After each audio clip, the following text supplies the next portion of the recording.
gave me a hard time because I didn't have the stupid yellow slip because they never delivered it to my door. It don't matter. You just have you show your ID. That's it. Well, the thing is, it's like even with the ID, they're mad anal about it.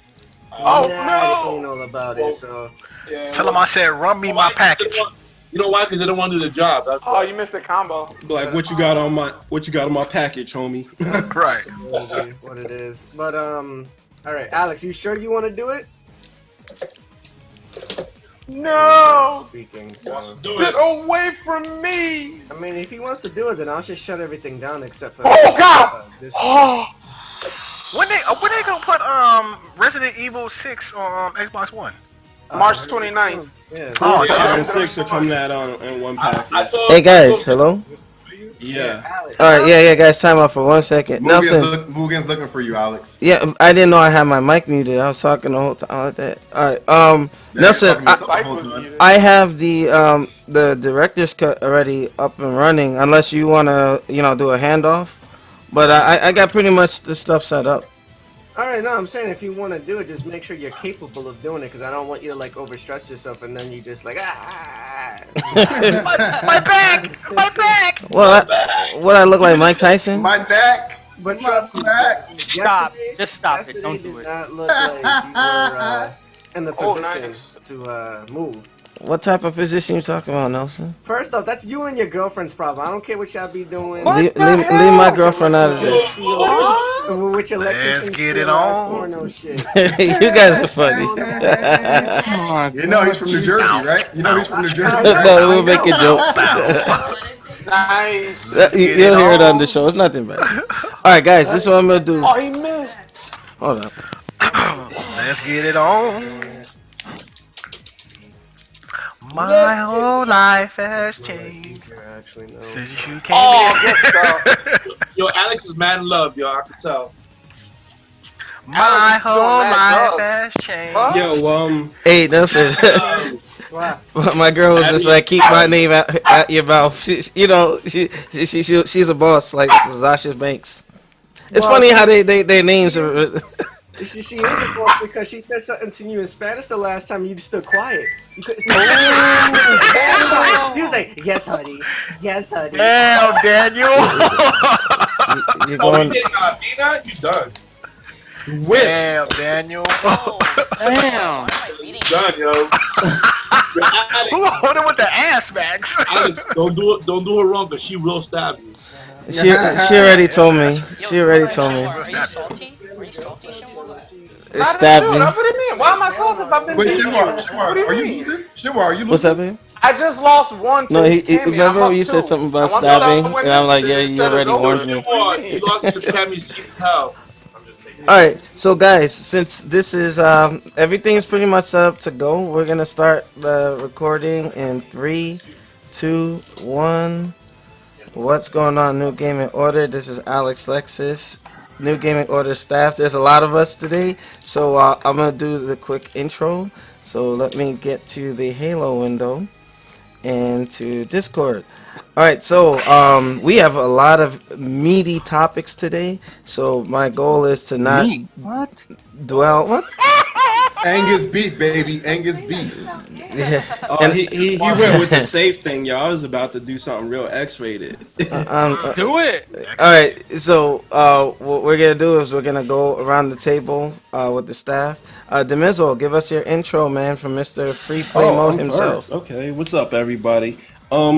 Just wanted to let you guys know to check out the latest episode of the Low Tier Battles because something truly special happened on that episode. I don't want to spoil it, but come the 15th, which is 10 days from now, I will be getting EA Sports UFC 2, so look for me on that.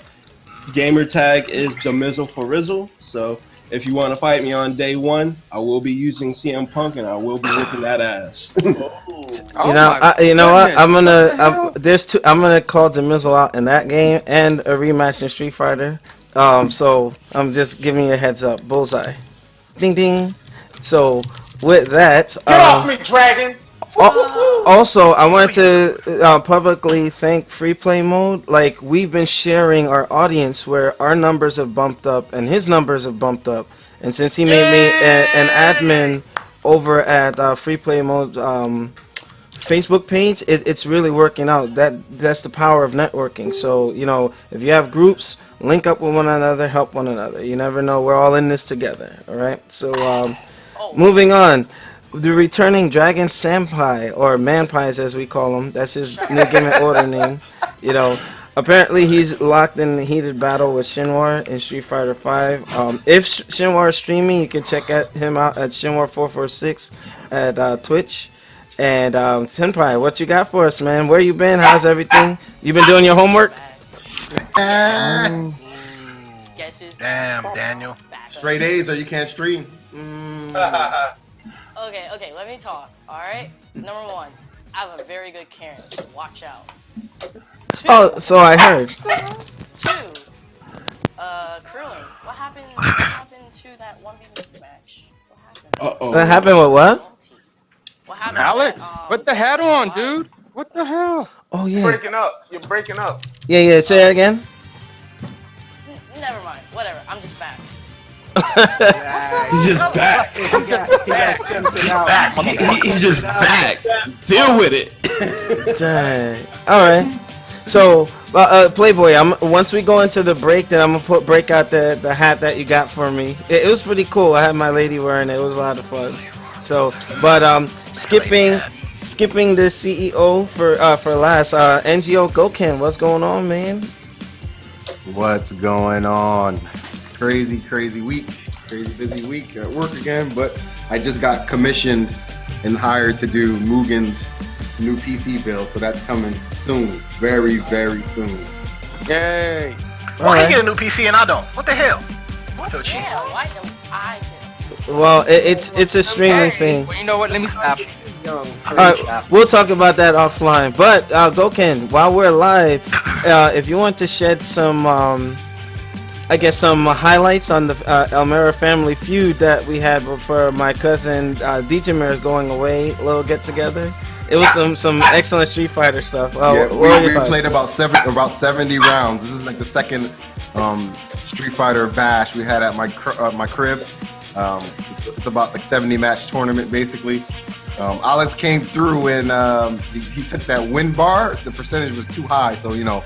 NGO Goken had to get on the controller and bring that to a halt. Ew. You know what? So You got your ass whooped. Wait a minute. Who took the headband though? You don't want to talk about that, do you? Nah, you took the headband. My Okay. Street Fighter headband got taken. But yeah, it was awesome. 70 rounds, 70 matches. We were supposed to go to the movies. And we spent like 3 or 4 hours. Why is that dog barking? Get a cat.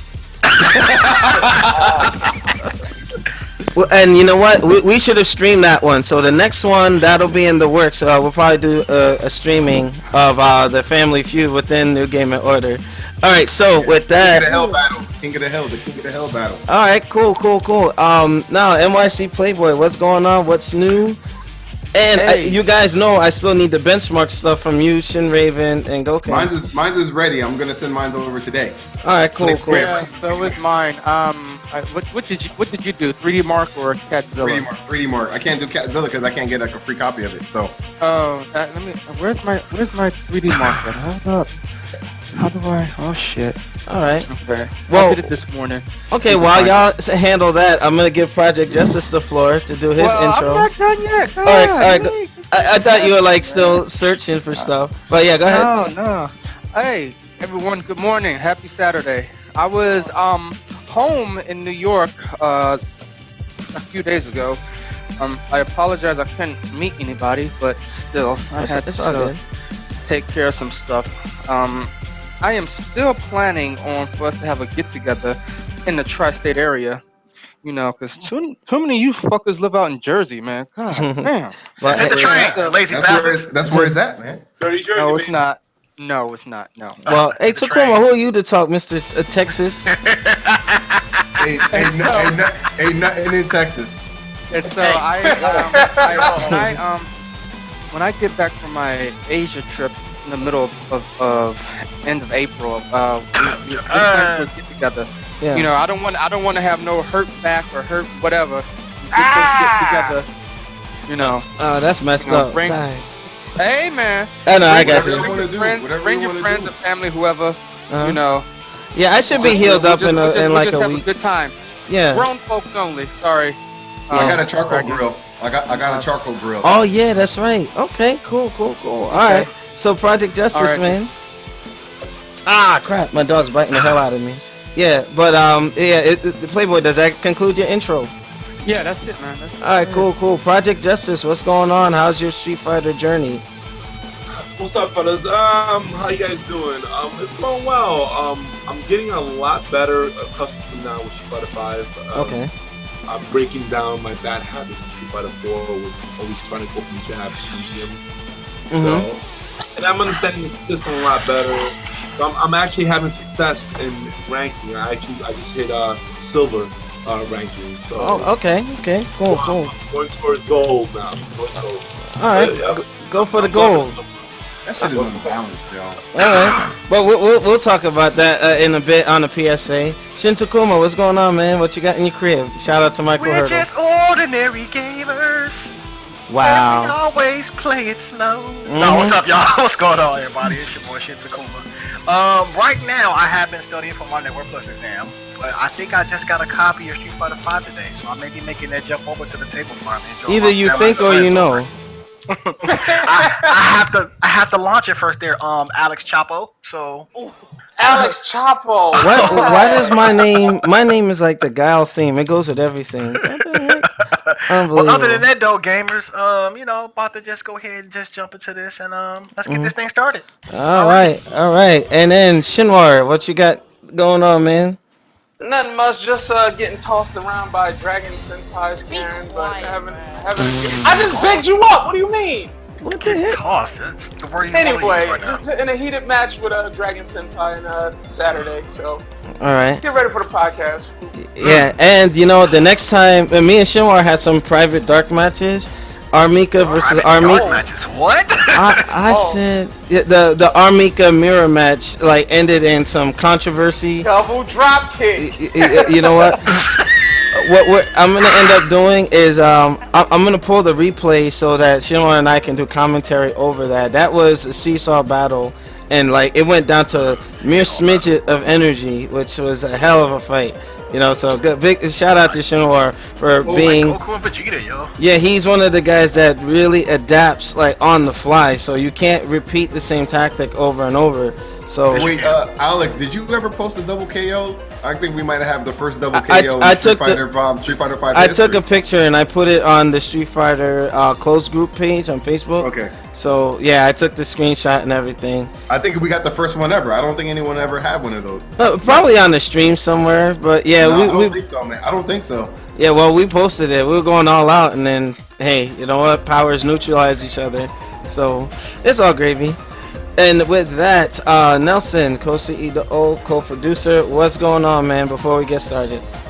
What's up, everybody? Again, sorry for my lateness. I was supposed to help out Alex today, but it seemed like he's doing well with it. Hopefully, we have a great podcast. And to answer your question, you guys are not the first to ever get a double KO. Team Spooky has. Yeah, I figured. When was the date? When was the date? What was the date of that? How do you know? How do you know? It was on the stream. 2 days. Show me the 2 receipt. days after launch. Oh, 2 days after launch. Yeah. All right, you guys think they got us? And it's on But we were YouTube. early. All But right, so we got the second one. Yeah, well, you got the second ever. Yeah, well, it's documented. It's still on my cell phone. Oh, by the way, Gokin, your girl is recording us, right? Yeah. Do you have access to that footage? We can use it. I'll get it from her. All right, yeah, she got some good stuff because there was a lot of pop-offs in those matches and stuff. So Folks want to pop off? yeah, there was so much trash talking. It was like, wow, you guys. I invited Shinwar for the next one. If we're all welcome to local, come, man. Yeah, it's like su casa. it was like the Lions Den that day, but it's all gravy.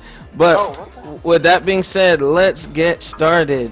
The first topic in the shoot, we're talking about Phil Spencer, and I want to give out a shout out to Noop and Gokin. We were making some predictions that strangely have seemed to be making their rounds, so to speak. So, first example, we were talking about what if consoles became upgradable like PCs?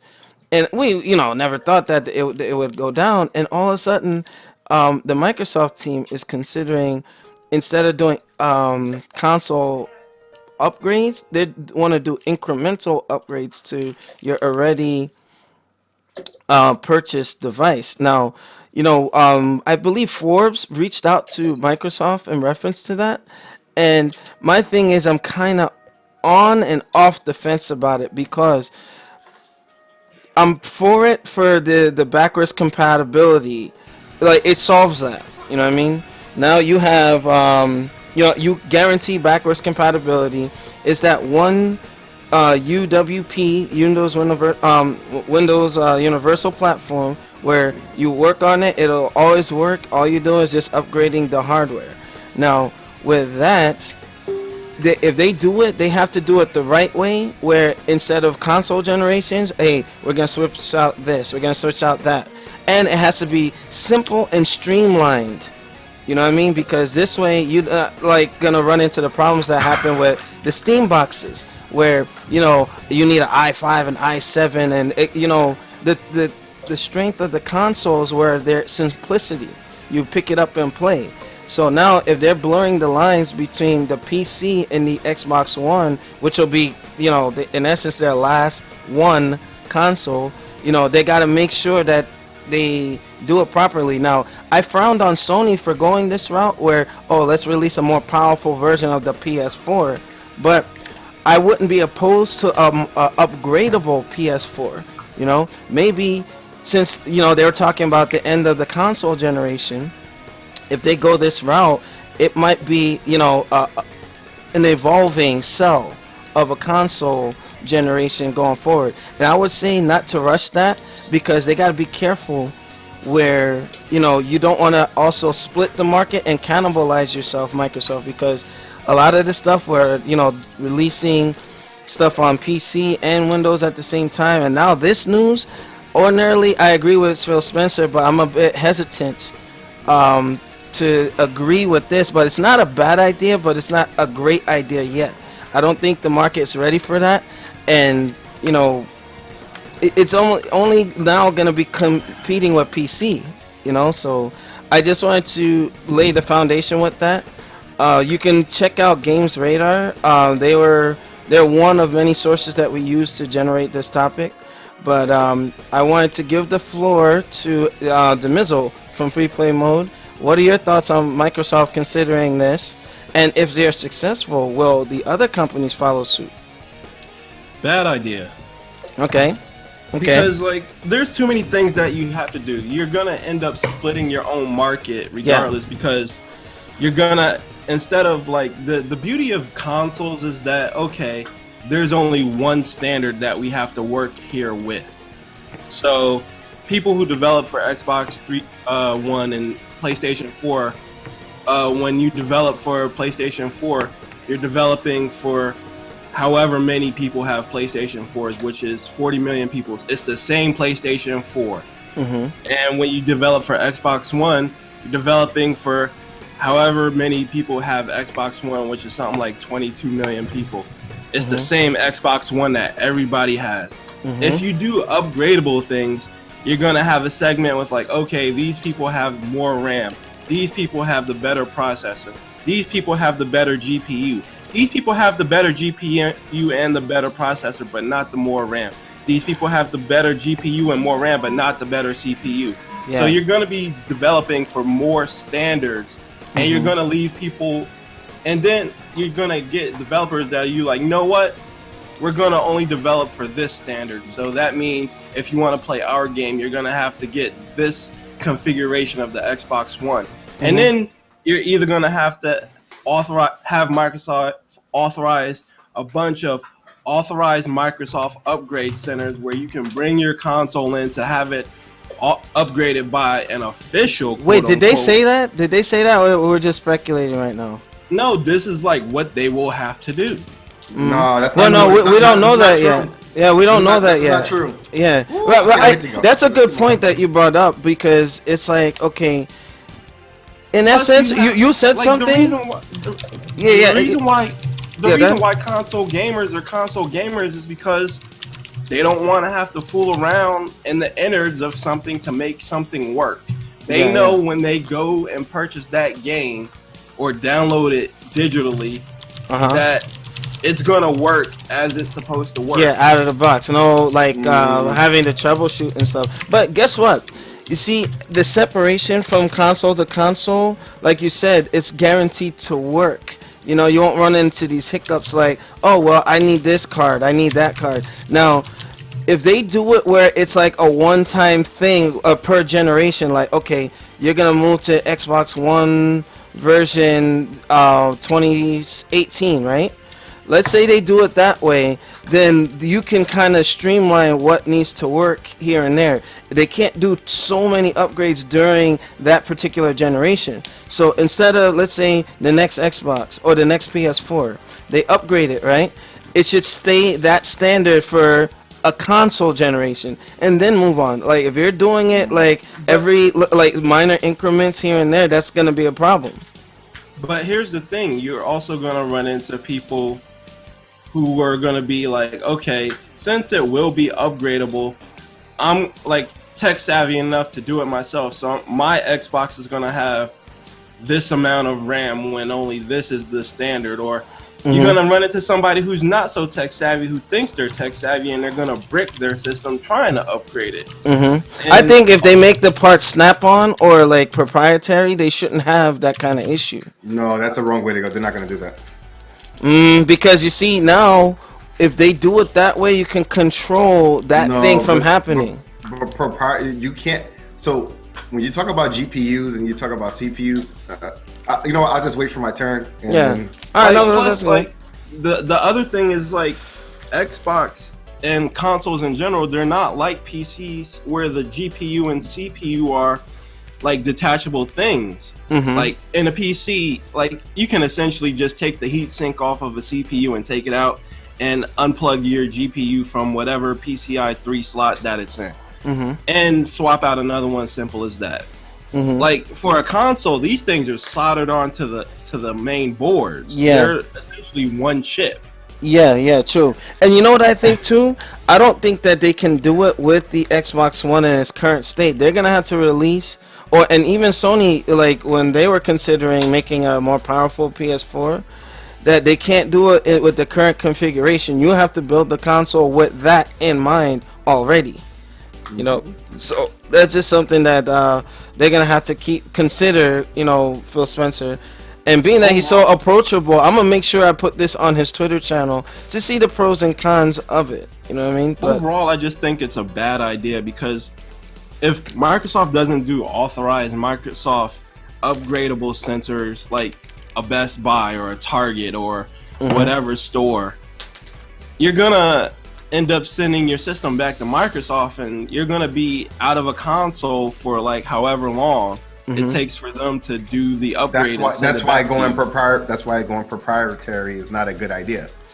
Okay, we'll see with that.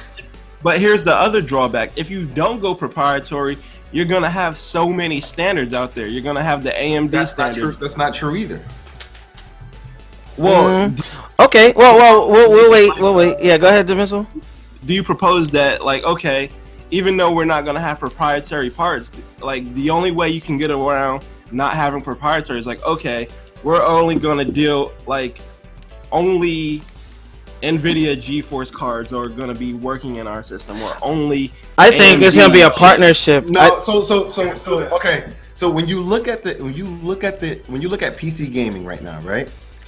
Normally games run at a certain level, right? And they say for you to be able to play this particular game at high settings, at extreme settings, right? Which everyone doesn't need extreme settings. You need this much RAM and this level GPU, right? So there's an industry benchmark when these guys are developing their stuff, right? And just because they're developing, some people may be developing using the NVIDIA platform, but it's still, if you have an AMD card, the game still works. You may be missing some graphical features, but just because you develop on one doesn't mean it works on the other. There's not like a huge effort in transitioning, you know, the APIs to work on the different cards. That's false. That is false. No, but it's that way right now on the consoles. Yeah. So No, when you talk, like- no, when you talk about the GPU and CPU being integrated on the board, which is what PS and which Sony and Microsoft are doing currently right now. Yes, in those instances, probably yes, but that's not the because when you take those games out from the console and bring it onto the PC, they still don't follow that same standard. You get what I'm saying? Like they both work because it was developed on NVIDIA doesn't mean it's not going to work on the PC. Like that's false. That's false because there are games that will not work entirely on AMD processor cards that will work on NVIDIA cards. okay, like what game? Okay, but you know what? Hey guys, time out. Ding, ding, ding, ringing the bell. We'll save that for director's cut. So make sure you take your what games. I want to know. Give me guys. one game. Time out. We're gonna save that for director's cut. So so everybody gets a chance. But don't forget your notes. Yeah, I'll let you guys get in the ring with that. Right here. Yeah. But so Demizzle, for the sake of time, I want to give Senpai a chance to speak on it. But in conclusion, what are your thoughts just in general? You're saying it's a bad idea, right? It's a bad idea. Like console gamers are console gamers for a reason because it's quick. It's highly accessible. Mm-hmm. It doesn't require you to do anything but plug in the controller and put in a game disc. Okay. And once it starts getting beyond that, you start moving into the realm of PC gamers. And the reason why PC gamers are the exact reason that console gamers are console gamers. PC gamers are PC gamers because they feel comfortable going inside of their computers and doing what's necessary to run whatever game. Yeah. Because my thing is, if this works and this becomes the standard for consoles, the consoles as we know it may just completely change. Things are just like in a different area than they were back in the 80s when we started gaming. And also shout out to Shin Raven in the chat. Just refresh the chat, you should be good to go. But before I go to our next in the shoot, oh well, and Senpai disappeared. Well, that means that Goken will be next. But with that, Smith Spencer said Microsoft can break out of the cycle by selling optional hardware upgrades, allowing players to keep up with the new tech that they previously would have to wait years for. Okay. Now, if they go with this program, will it bring the cost down of investing in a brand new console every 7 to 8 years?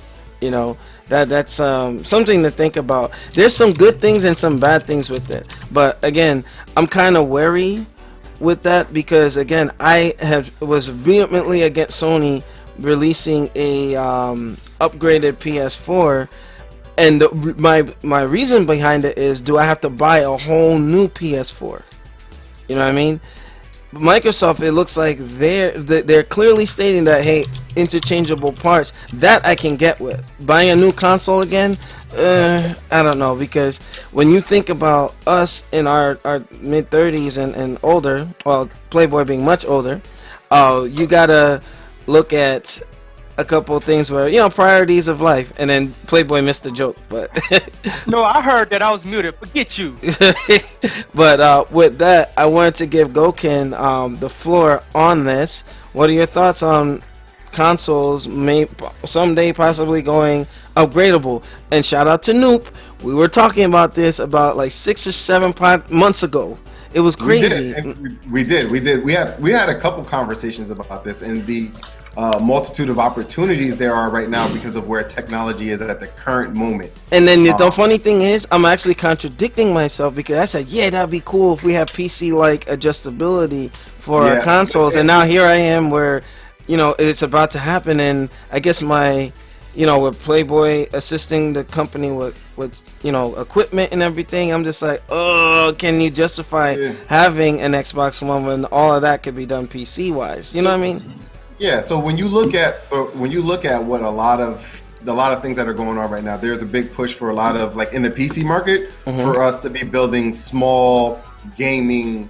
I keep calling it like a gaming PC console. I guess that's the only thing I can come up with the name for it. But basically, a portable PC that's powerful enough to run the games on my TV, right, without having to have a whole desktop tower in the way or something like that. Yeah, right? yeah. And to this day, it is very feasible, right? And I'm in the midst of building one of those, and it is very feasible, right? The mini ITX boards are small enough; they hold one GPU slot. Yeah. They're not big and obstructive. You can build a console that's basically maybe just a little bit bigger than an Xbox One now, right? With replaceable parts and play PC games from there, right? Yeah. Microsoft, I think this is going to be good for Microsoft. I think agree. I think this is very good for gaming.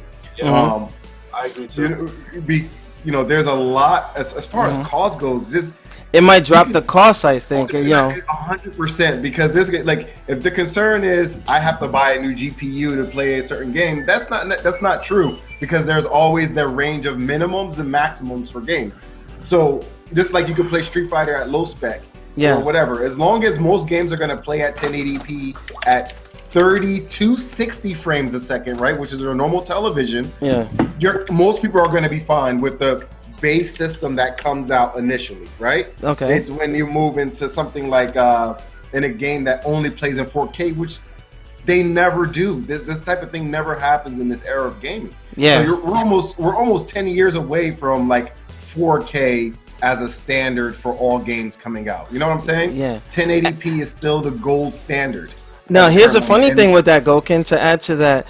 Oh, and they were talking to Phil Spencer about this. Now, if you can upgrade the X1 or a upgradable version of the X1, 4K now becomes possible without having to develop a whole new console to do it. Right. Exactly. And if you want to you don't have to do 4K. Yeah. Right? They're not putting a gun to your head and saying you have to play this game at 4K. 4K, baby, 4K. The game can play at 4K, it can play at 1080p, 4K, and it can 4K, play at 720p.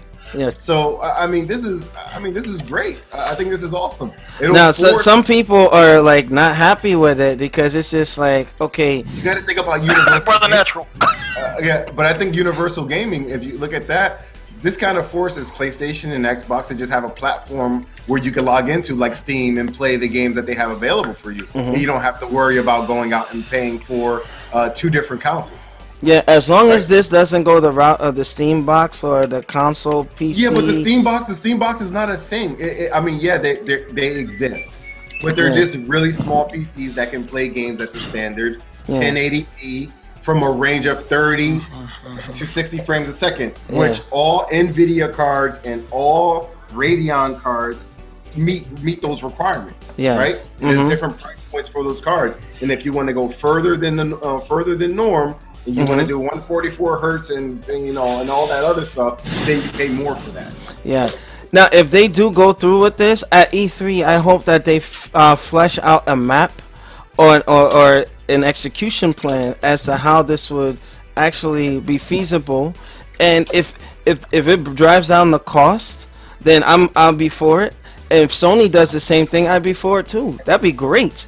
You know what I mean? Now you can stop with the I hope it would eliminate the whole fanboy thing and, well, your system can't do this and your system can't do that, and just, to me this is like a dream in the sense where, like, my motorcycle, I can upgrade it and do whatever I want with it, and Kawasaki can't say your Ninja can't do 195 miles an hour. Right. You know what I mean? So they give me the power to do it. When they come out. You pay $500 for your console, right? Yeah. It's proven now that you can build a gaming PC for $500. So the fact that this is a bad idea for even consumers is crazy, because think about who makes gaming PCs now. Everyone does. Yeah. Asus has an ultra small gaming PC that's running 980 Ti's and Radeon graphics. Dell Alienware is making those type of things. Yeah. Now you're opening up that market for other people who don't want to tinker. You guys had a big point about having to tinker with a console. Guess what? Asus will make one for you. Dell will make one for you. Who else? Toshiba will make one for you. Yeah. All these other OEMs can get right back into the market and start making things at certain price points. And now you have more competition, so now they have to figure out a way to bring the price down, right? Custom PCBs for the graphics cards for all the vendors that meet the requirements for the standard of gaming. I would think, though, 100% it works. If they don't go too crazy with this, or make it where they start like cash cowing the hell out of us in the sense where, oh well, we have this version card, we have that version GPU card. No, it has to be a baseline per generation and stick with it. Right. And most cards, if you have a 980 Ti now, or you have a 390X card now, or something of that level, the card is pretty much good for 5 years. right? There's no leaps and bounds for these games where you cannot Keep up, yeah. game. Where you cannot game. I'm not even keep up, not game. If the point is I want to be able to play my game and play it good, then you can do that. Yeah. Okay. Cool. Now, for the sake of time, I want to move on to NYC Playboy. What are your thoughts on, consoles or Microsoft? Their intent is clear, and it looks like Larry Heard from Major Nelson was saying this was the plan all along. I think that I don't know. Where do you stand on the issue?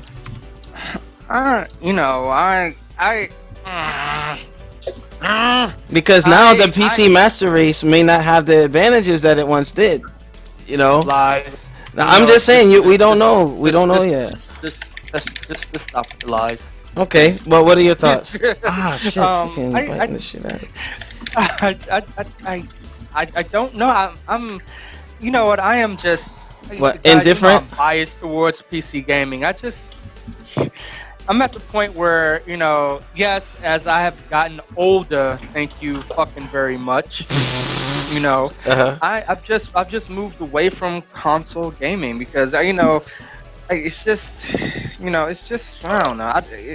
That's what I think too. Yeah, exactly. What the heck? And and I just can't quantify it. How I feel right now. It's like I'm okay, no, I mean you're content with you're content with your setup. I mean, and that's okay. And that's why even with the Asus here, I'm like, I don't really would need it. You know what I mean? But right. The next topic is going to talk about the universal ecosystem that Goken said that Microsoft should be doing, and they're leading to that.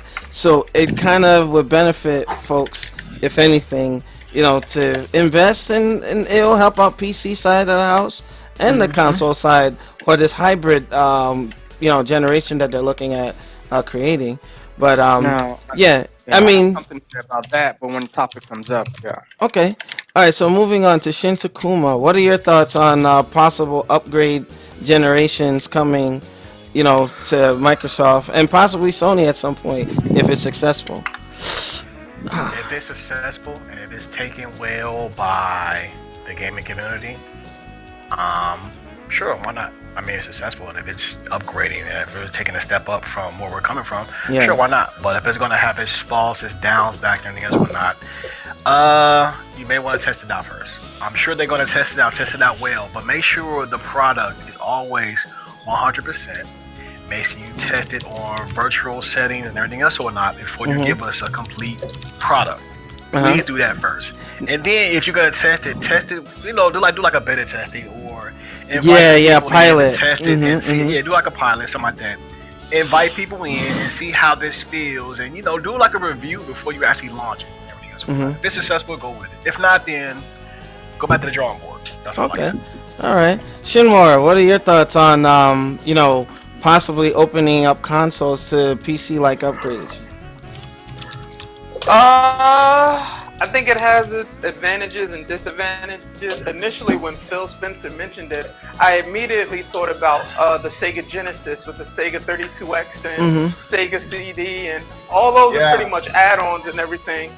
I don't have my phone with me. What's that again? Anyway. Okay. Yeah. So it's all about how you're gonna implement it. I think Demizu said it earlier.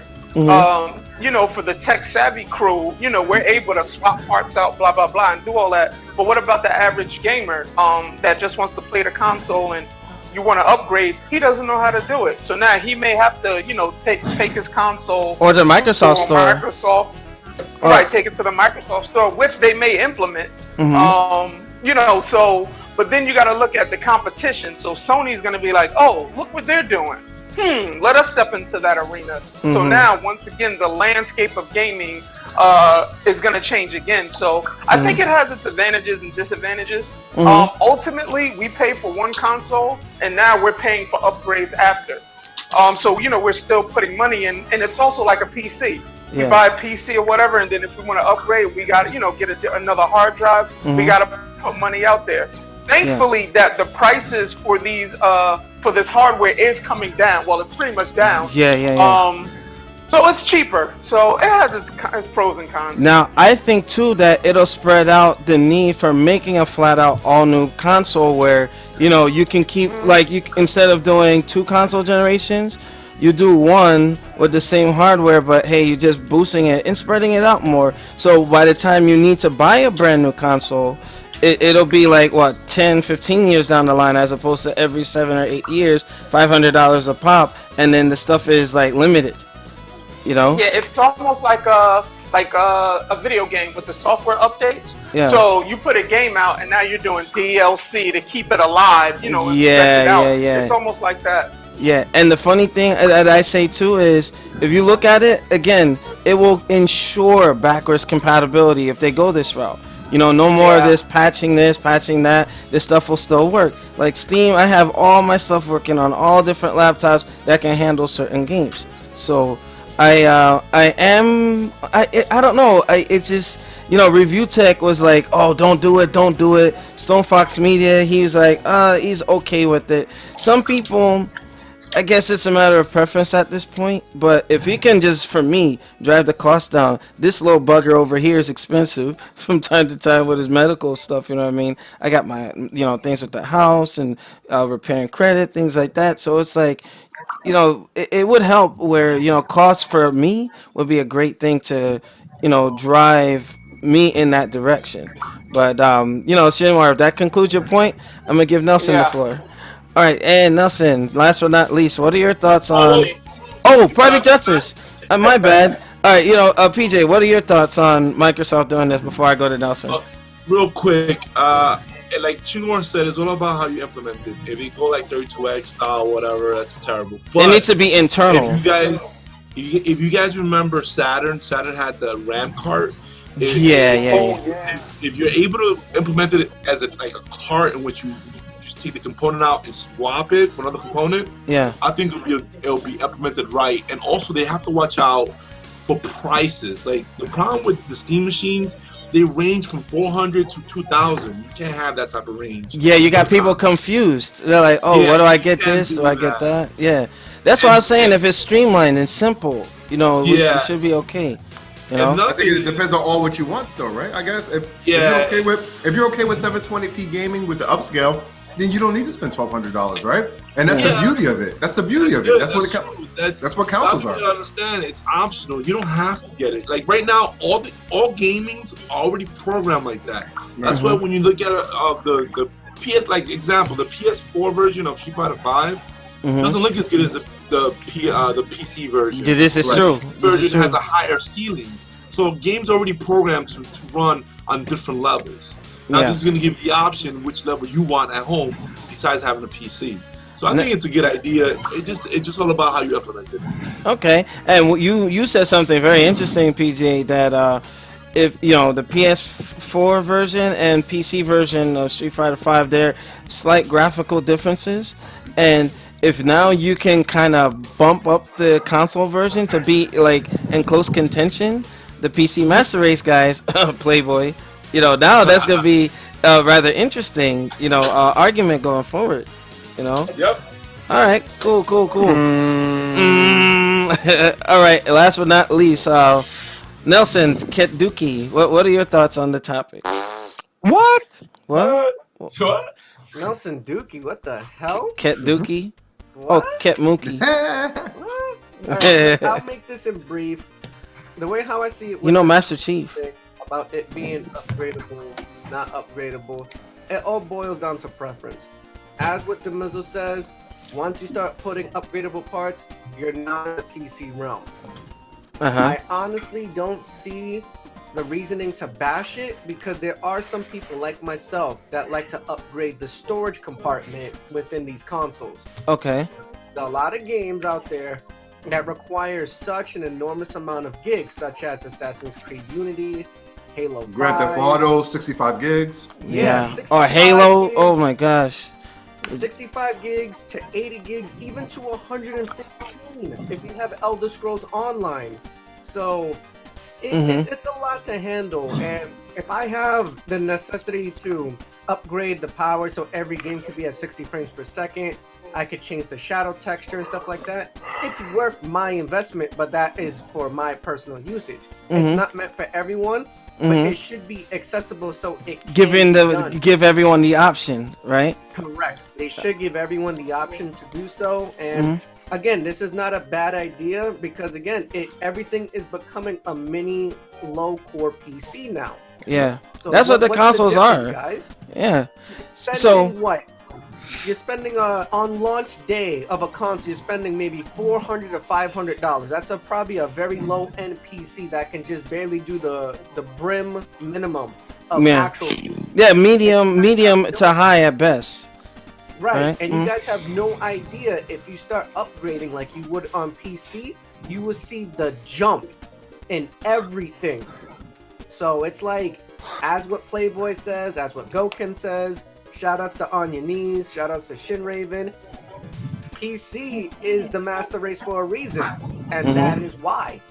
So that's to my point. Okay. Now with that, what we're gonna do, New Gaming Order, we're gonna go into intermission, and then Goken and Demizzle can finish their director's cut, exclusive argument. Oh, also Nelson, I need help with the director's cuts. They're not uploading to YouTube for some reason, but we'll talk about that during intermission. I will help you with that if you're doing it for local reasoning. You probably just have to name it in a certain way. Oh, okay. On his shit. Because 3 weeks has been doing that, so it's all good. No worries, we'll fix it. No worries. All right, so New Gaming Order audience, make sure you rate, comment, and subscribe. Check us out on NewGamingOrder.com for the latest and greatest gaming news. Also, tune into Free Play Mode's channel, partnered with the New Gaming Order Network. Shout out to Full Screen. And again, make sure you rate and comment. We need those subs. Why is the dog squirming like that? I don't know. He's being a Mitch. He's biting the hell out of me. But New Gaming Order. Put him downstairs. Yeah, I know. I don't have the gate for him yet. But okay, New Gaming Order. We're going into intermission. Goken and Demizzle. I'm gonna ring the bell and you guys can have at it. We'll be back. All right. All right. So now we're on a director's cut. Demizzle. All right. Here's the thing. Before we even start, you got to give me at least 3 games right now that were developed on AMD that I cannot play vice with my versa. NVIDIA graphics cards. Please. It's NVIDIA, develop on NVIDIA that will not play on AMD. Really? Because Batman works on PS4. Let me finish. Batman works on Xbox. There's a feature on NVIDIA cards called tessellation that and AMD cards has do not Tress have. FX, and AMD has Tress FX. Yes, but okay. And there are in The Witcher 3, in Far Cry 4, and in Batman Arkham Knight. If you play it on an NVIDIA card, it'll work just fine because it has it was developed with NVIDIA cards in mind. It has the tessellation feature. Right. But even though you can sort of run it on an AMD card, the frame rates will nosedive into the low teens. And there are videos of this up on Reddit where this happens, where you're just fair enough. You're just standing in front of a door, and the frame rate will drop.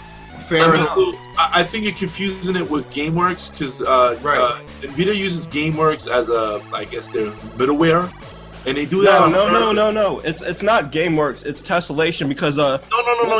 It's GameWorks. He's right. It's GameWorks. Okay. It's the API used to develop. So look, AMD has this thing that makes hair in the game look super realistic.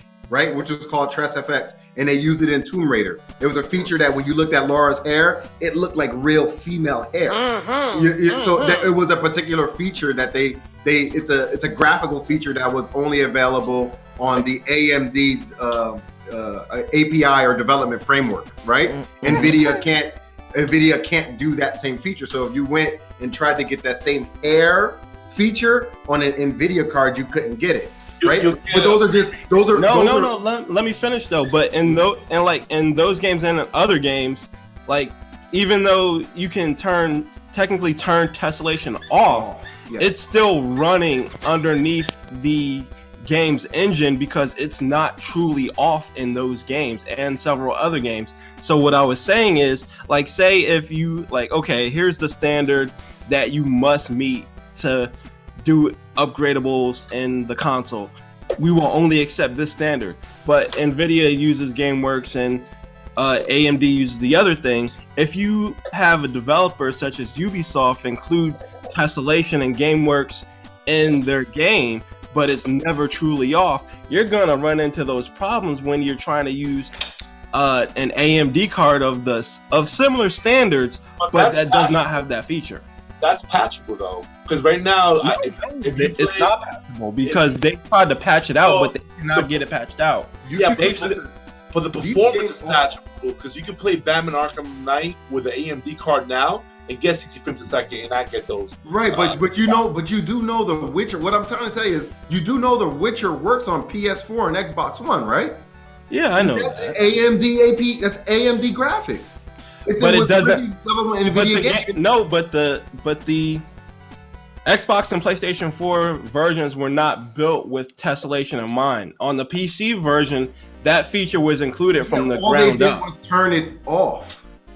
I have The Witcher 3 on PC, and I have an AMD R9 290, and I can run the game at ultra settings. That's what I'm saying. Yeah, I saw it, yo. That looked nice, PJ. Yo, Demizo, you can't. Like, there's no game right now. You're saying that there's issues, but yeah, there may be some issues. But at natively, if you want to just play the game at 1080p at 30 to 60 frames or above, you can play on NVIDIA or AMD. So it does not matter. It doesn't kill Xbox. It doesn't kill like the console for people. It really doesn't. All these games will work. Everything will work. Everything can work. It's just they choose to flip the switch on and off when they want. That's all it is. There's nothing stopping Microsoft from taking every Xbox game ever made and making them available on PC. There is nothing stopping them. Nothing. And that was going to lead us into the next topic. Man, this director's cut is going to be the bomb. Matter of fact, free play mode, I am going to put the link to the director's cut on free play mode. This way I'm not littering your wall with a bunch of channels so that your audience can, weigh in on it. That's fine with me. All right, cool. All right, so we're going to start the next topic talking about what Goken just selected about making things universally accessible between, ecosystems. So we're going to start the local recording in 3, 2, 1. What's going on, New Gaming Order? We back like juggernaut bitches, smacking people up and hitting you with the head crush.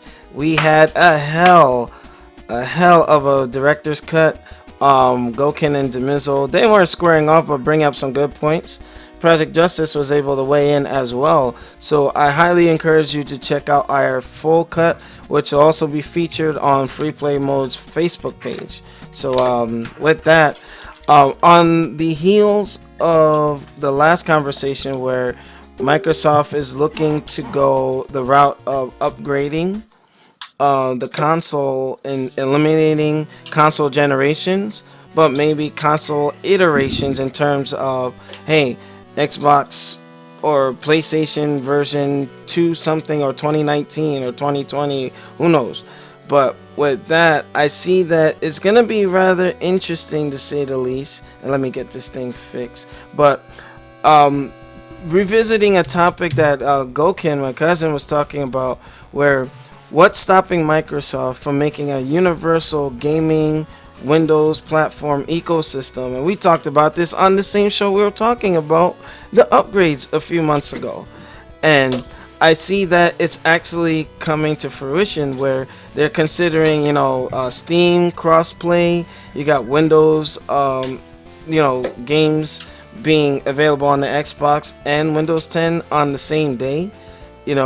Is this going to help or hurt Microsoft?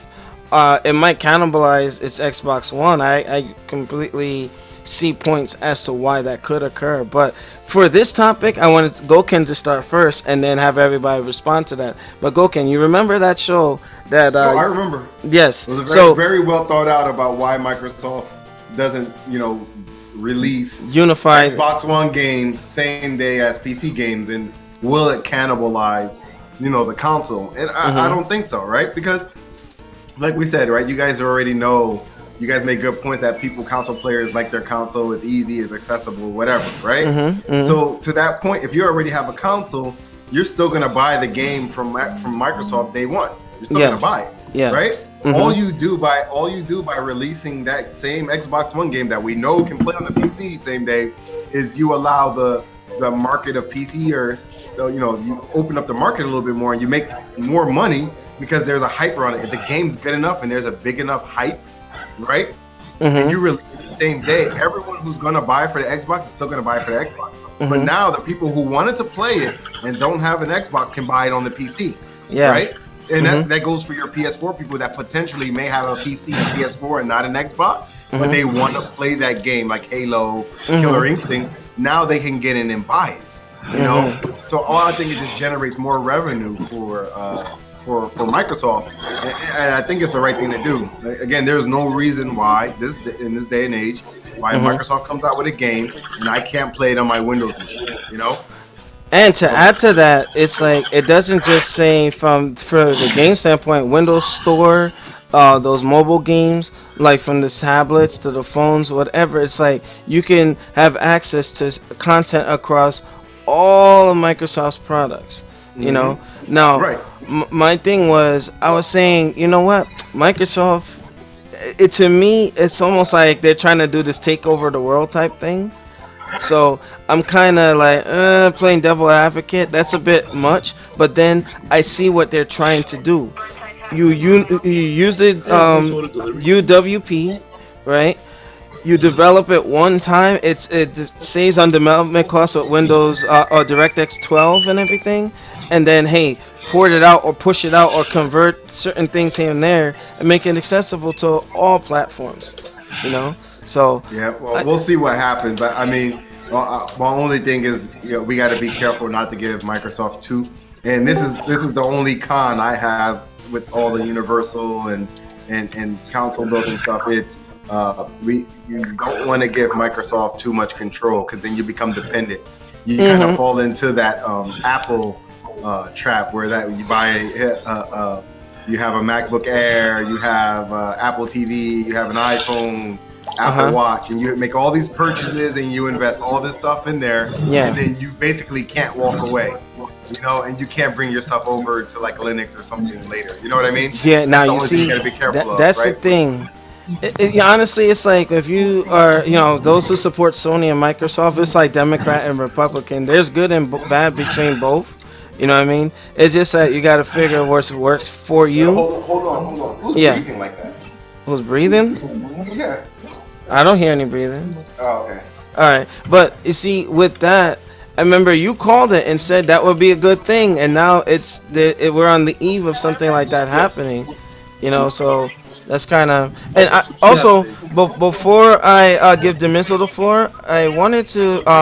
Shin Raven's very active on the chat. Shin Raven. Order of the shrimp bisque. Yeah, Shin Raven, if anything, you should join us in the chat. Hold on one second. PJ's getting lunch. We get the Caesar chicken salad. All right. Grilled chicken Caesar salad. Grilled chicken Caesar salad. It's going shrimp to bisque. All right, yeah. So I was able to control that. All right, but somebody mute this fool. Well, you have to do it individually, and then once his turn, we'll unmute for the time being. I didn't think you need to know your address, PJ. Nah, that's why I muted it so that his private information is cool. All right, so no, that's somebody else. All right, Stroking. What the heck? But don't worry, they can't hear it on the stream right now, so it's all good. But Demizzle, what are your thoughts on Microsoft trying to do this? I wouldn't say Skynet, but like they're trying to unify everything so that they can provide to more platforms with the UWP. Demizzle, hello? Yeah, there's like a commercial playing in the background. Oh yeah, well, Demizzle, can you hear me? Hello? All right, let me make sure that Next. Alright, hold on, let me refresh. He said he got disconnected. Hang on a sec. Oh, Demizzle got disconnected? Yeah. Alright, well, Goken already went. Well, let me move on to NYC Playboy and then go back. But Playboy, wait, is he Okay, back? I'm back. Yeah, we know where you live. Can you guys hear me? We know how much money you just spent. We All know right, everything. all right. Let's stay on topic, guys. Yeah, but I had it muted. Okay. Here it is. All right, yeah. Dude, you getting that shrimp bisque and that chicken Caesar, yo. God damn it! I kept fucking lost my train of thought. Yeah, you know what, Shin Raven, get on Discord because there's a lot I wanted to respond to you in the chat, and I can't. Like, yeah, you have some good points here. Slowly frustrated over here with this damn thing. Yeah. Yo, but here All right, go it ahead. is. I think it's a good idea as long as it's done within moderation.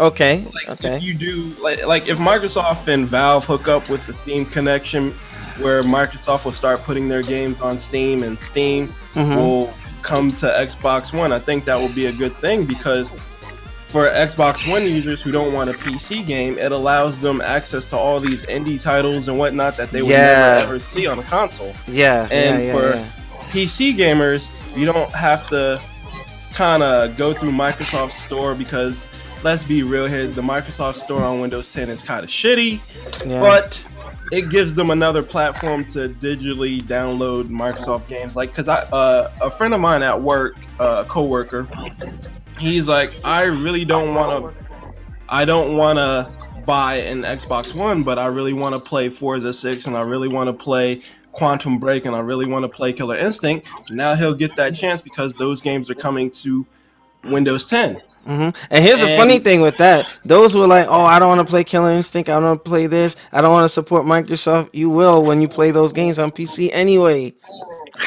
I mean, oh, come on, like Jesus Christ, people! I'm glad that they're going this route. How stupid can you be? Who are these people that don't do that? Do you use an Office product?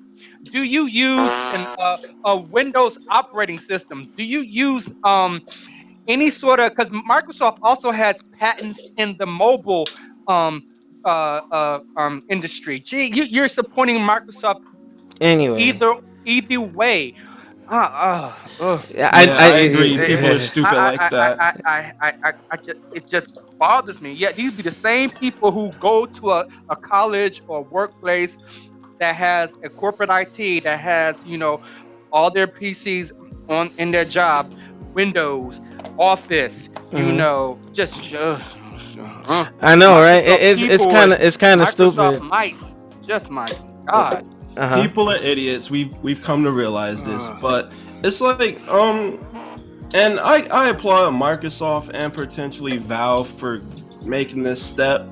As you heard previous in the other segment, I'm not in favor of the upgradable consoles, but I do think this is a good look for Microsoft because they're honestly giving more people access to their content that normally wouldn't want it because they're not console gamers or they're turned off by their specific iteration of their console. So good on Microsoft for swallowing their pride and going this route. Plus, if you own an Xbox One and a PC and you get the game digitally on your Xbox One, guess what? You now own it on PC for free. So that's a bonus for you. Now here's my thing with that.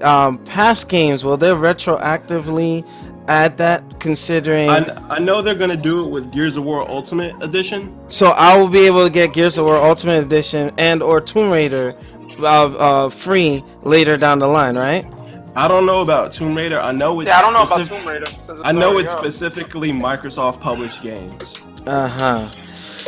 All right, because I mean, I want to play the Rise of Tomb Raider on the PC, but I don't want to pay for it again.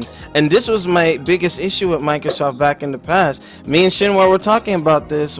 Street Fighter 4, I had it on both Windows platform while I was in Iraq. Then I had it on the 360. You're paying for things twice.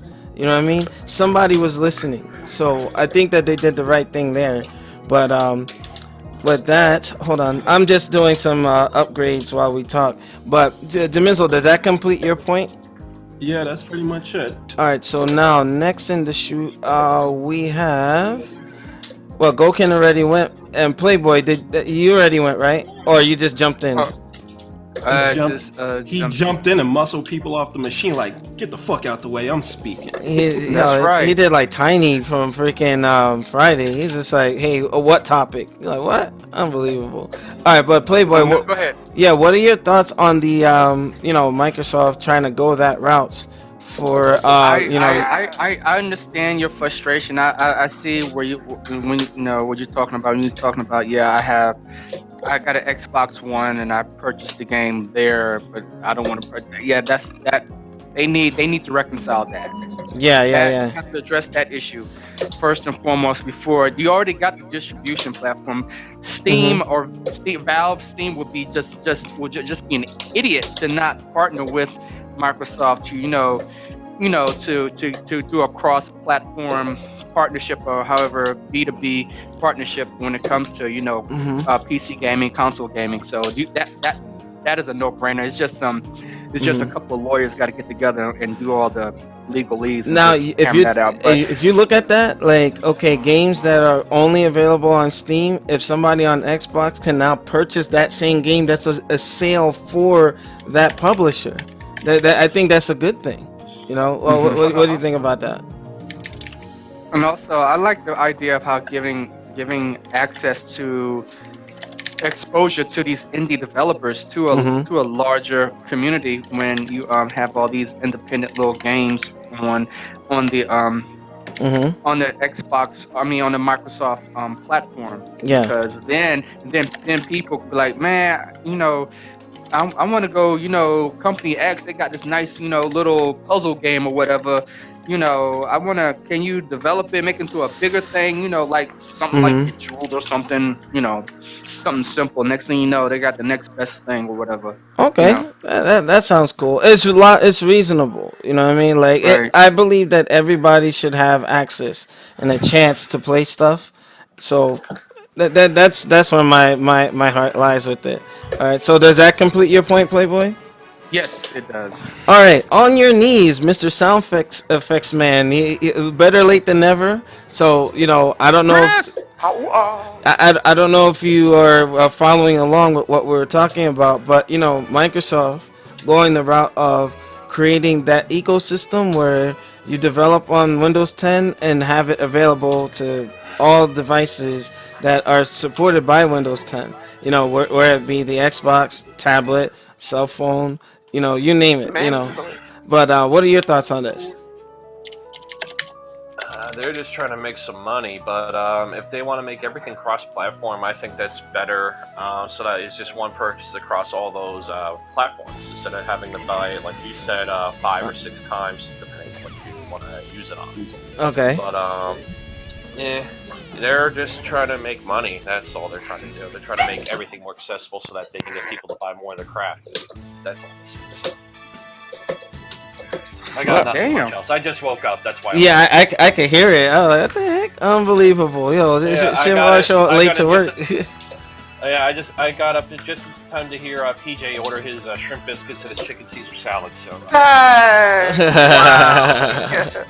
All right, cool. But with that, we're gonna move on to Project Justice. What are your thoughts on, Microsoft trying to unify the digital ecosystem where things are available to Xbox One, PC, and what have you?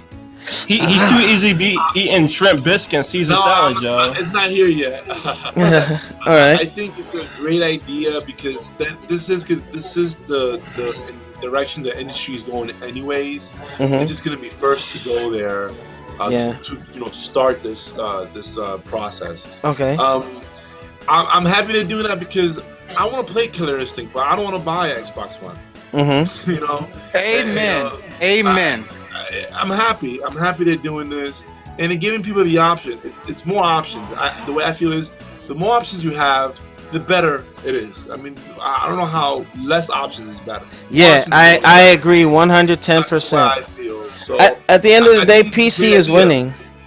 PC is winning. Go ahead and do it. Yeah, I'm down. Microsoft wants to do that. But the only thing is, the reason they're doing this mainly is because they have a huge market with Windows, and they know they're losing it all to Steam.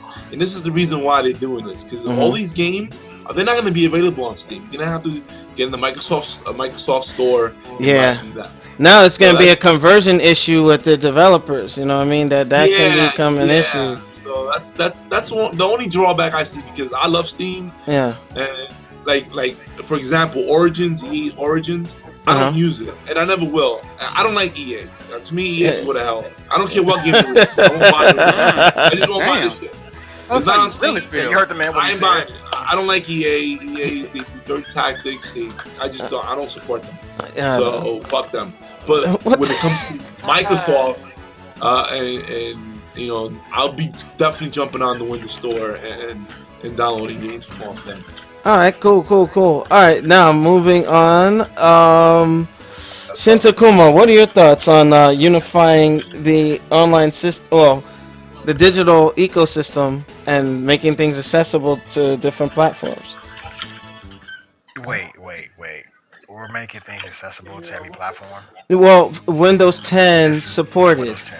Mm-hmm. Okay, Windows 10 support this, and now we're trying to make everything accessible through multiple consoles or just devices that support Windows 10.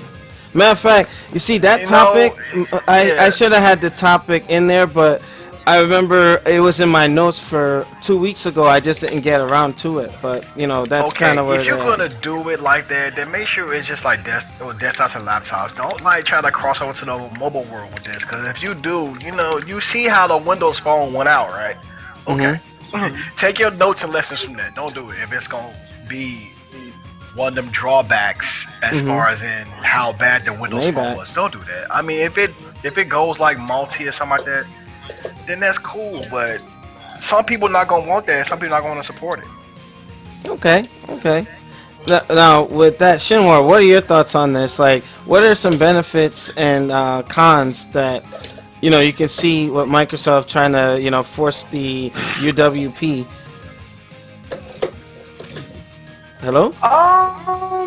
Yeah, no, I hear you guys. No, I agree with you guys. I feel as though, because some of those free games that I saw you playing from on the tablet, if they can make that cross-accessible to the Xbox console, or, you know, like your PC or whatever, why not? yeah, it's definitely all about broadening your market. It's just people don't want to feel like they're being locked down as in regards to developers. Okay. You know, I don't know, man. It's I don't know. Okay. Because it's kind of a weird topic to really say, hey, you know, what are they? What's the agenda here? But I see it from the bigger picture. If Sony goes this route, that'd be great too. But you know, Sony's not in the business of operating systems, so it wouldn't really, you know, behoove them to go that route. You know what I mean? Because they're like a different type of entity, so to speak. But yeah, it just looks like Microsoft is really just trying to open up the gates and just really broaden their horizons even more. Yeah. So Windows 10 is supposed to be it for them. Xbox One is supposed to be it for them. It's supposed to be that thing that everybody can unilaterally use. So I think that hopefully with that, if one thing fails, everything could fail. You know what I mean? So that's why sometimes you want to make sure you partition off some of your divisions, your accesses, because hey, if something goes down with my finger, hey, I can, you know, take care of that, but not affect the entire body. You know? Yeah. But okay. Now, last but not least, Nelson, what are your thoughts on what Microsoft is somewhat steering themselves to? Well, Microsoft is always trying to do something, whether it's the mobile market, whether it's the console market, and they're very strong at what they do in the PC market because they make software. Mm-hmm. So they're already doing what they got to do. If they're trying to make, like, again, where they do an all-in-one purpose, we spoke about this several months ago, they're starting to slowly do that process. But as of other companies upcoming trying to do that as well, you got to remember Sony's been doing that for years with different appliances, also cell phones and what have you. So Microsoft is a little bit coming up when it comes to like the other appliances. They only went into the stuff as of maybe making TVs and cell phones, but not as like refrigerators, washing machines, and all this other shit. Okay. So it's like, it's, you know, it's a little here and there iffiness is depending on like what the future of what the general consumer would want, and if they can trust within that product to be like, okay, Microsoft is now going to dominate everything. We need to just go with that, or share their resources with other companies so everyone can come up, on top as well. So Okay. it's iffy with that, you know. Okay. Now with that, we're gonna bring this topic to a close. Make sure you rate, comment, and subscribe. Check us out on NewGamingOrder.com for the latest and greatest gaming news. Like that? You who over there get they freak on like that? What the hell? Yeah, it sounds like someone getting head or something, right? I don't hear it. What is They're like, going on? Yeah. yo, for real, that is some heavy breathing. They're like, Yeah, they probably don't know they're doing it, but it's all right. yo, whoever's getting head, good Yo, for someone you, just bro. busted out on the stream, yo. That's crazy. Wow. This is crazy. Yo. Oh my goodness. Y'all thought I was going crazy. This has been going on the whole stream. I heard it just now. He was like, I think it was Takuma. I think it was Takuma. He muted Why his is it gotta mic. be Takuma? He's muted. It wasn't me, yo. I'm over here trying to get my freaking Street Fighter ID up, and it's not letting me do it. I'm like, what the hell? it might have been PJ. Yo, took a bite of that chicken Caesar salad. Oh my god. Yo, y'all crazy. Y'all crazy. All right, so New Gaming Order. Stay tuned for the director's cut, and then we're gonna go into our final topics. See you in the next one. Peace. Yo, for real, who getting head on the podcast? Right? What's going on? I wish I That's a boss was. yo. move right there, man. Shit, don't be hating, man. Shit, congratulate, man. Damn. Why did I'm not hating. Wait, yo, that dude was wait. breathing heavy. Whoever was like, Why is Shin Raven saying congratulations, bust a News nut, drop. Kappa? News drop right now. News drop. What's up? Ah, I've shit. officially uploaded Street Fighter 5. My fighter ID, I'm putting it in the chat now. That's not a news feed. What you do? God damn, what the fuck you talking He's like, breaking news. Takuma is playing Street Fighter 5. You with the Time out, Takuma. You had to use your real name, yo? I had to, man, because it wouldn't let me push in Takuma. Oh, you gotta use your government, man. Oh, You could have no. pushed in Takuma. What do you mean? It wouldn't let me You do coulda it, yo. I used tried so many times, it wouldn't No, let me do you it. could have put. Somebody probably had it. Somebody has it. Somebody has You it. could have put it with a different number. I'm just saying. I tried everything. Yeah, you trust could have me. just been like Shin I Takuma tried instead of- everything. Or- You gotta try everything. Or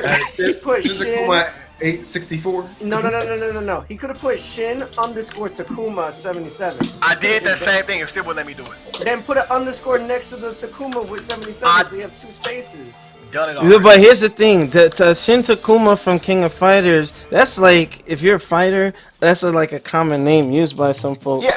So if I log on, I mean, he could have hold on. spiced it up though. Hey, but you know what? Right now, who's on But- the right now on the PC? But he, I mean, we don't know. He's the one that tried. So I mean, No, because what I'm saying is, if you're on the game on the PC, go to the CFN network and try to type in Shin Takuma and see how many pop up. If none of them popped up, if none of them popped up, that's on you. That means you fucked up. You Yeah. fucked up. wait, fucked the WWE chants, unbelievable. Because you know what's funny? I typed in Shin Takuma before and nothing came up. But was that on the play? And I highly doubt that they would have blocked it. I highly doubt they would have blocked that name. No, blocking the shit out of me. Hold on, but was that on the PlayStation you tried to search? No, it's on PC. No, not you, Finmore. What happened? You tried to search it on the PSN? No. Fighter ID. It's universal. On No, both. because the thing is, on the PC, which is what I love the most about it, you can type in a half-ass version of the name, and it will give you like 15 or 20 other. Yeah. Mm-hmm. Yeah, you'll see have the same what was alias. close to it. Yeah. But on the PlayStation, you have to spell it out correctly, letter for letter and number for number. If not, the shit won't even find it. Yeah, well, I did it on the PlayStation. So see if you can, if whoever has the PC version, see if you can find it under there. Matter of fact, Takuma, you can search it under your own name if you want. Yeah, to see. if you're on right now on the PC Takuma, go to the CFN, hit search for rival, and then just type in Shin space Takuma and see what comes up. They should let you be able to change it too, like with Fight Money or Zenny. No, you know what? Hold on. CFN. Oh goodness gracious! CFN. It's a big ass box that says CFN. Can't miss it. Right in And then your it says search face. for rival. Then after you click search for rival, which is the shape of a magnifying glass, you're gonna hit search by fighter's ID and then type in your name that you thought you can get. Okay, so the website is CFN. Okay. Yo, no, Website. on the game. Oh my on God. the game. All right. Hey guys. Alright, No, we'll handle it after the show, Yeah, like after. towards the end. He said the website. Website. I'm done, yo. 2016 Street Fighter 5 fail. All right, so the next one in the shoot. Damn it, my dog keeps biting the shit out of me. Hey, stop it! It's a Damn. vicious dog, yo. Yo, flip that what dog out the hell? window. No, Dog out the window, yo. no. I've been got a keeping him cat. quiet. I've been keeping him quiet like that, you know. So when I let him play with my hand, it gets a little too rough. He's getting big. He's like 15 pounds. Play with your hand. What the fuck is this, bro? I can't talk to What y'all. reality shit is this? I can't talk to y'all. All right. You know what? Play with my hand. Yeah. So Playing with my hand. all right, I check wanted to it. get that past the damn fucking menu. Ugh. It's on the main screen, but you know, after the show, I'll kind of go through it with you. All Are right, we so doing PSAs? we could convert these to PSAs because Yeah, 'cause my they're thing is not- I wanted to get on Konami for something, but okay, No, yeah, you can. All right, that's but fine. Just combine it. wait. Just start it up. No, just start it up as a PSA, and then you could talk more in depth on that specific one as if it were a topic, but keep it kind of Yeah, like one because thing. you see, when I do it like that, some of those ones, like, you know what, I know what to do. The PSAs, you notice what I've been doing? I've been putting the times and the title of each topic in there, so this way they can just jump the time and watch, Yeah, you the know. breakdown. Yeah. Starting to suck. All right, so I'm gonna start the PSA section in 3, Why can't get past the 2. damn menu? All right, yeah, we're gonna help you afterwards. I'm gonna wrap up the show and then I'll walk you through it. All right, so in 3, 2, 1. What's going on, New Gaming Order? We are here for our PSA section, last segment of the show. All right, so we're going to do our weekly gaming news wrap up, and we have a couple of things. I'm only gonna do one or two, and then I'll let Nelson and whomever else has something that's newsworthy, you know, can bring it to the wrap up section. All right. So with that, I wanted to talk about the Shadow Moses. Oh man, Shadow Moses has been unceremoniously canceled.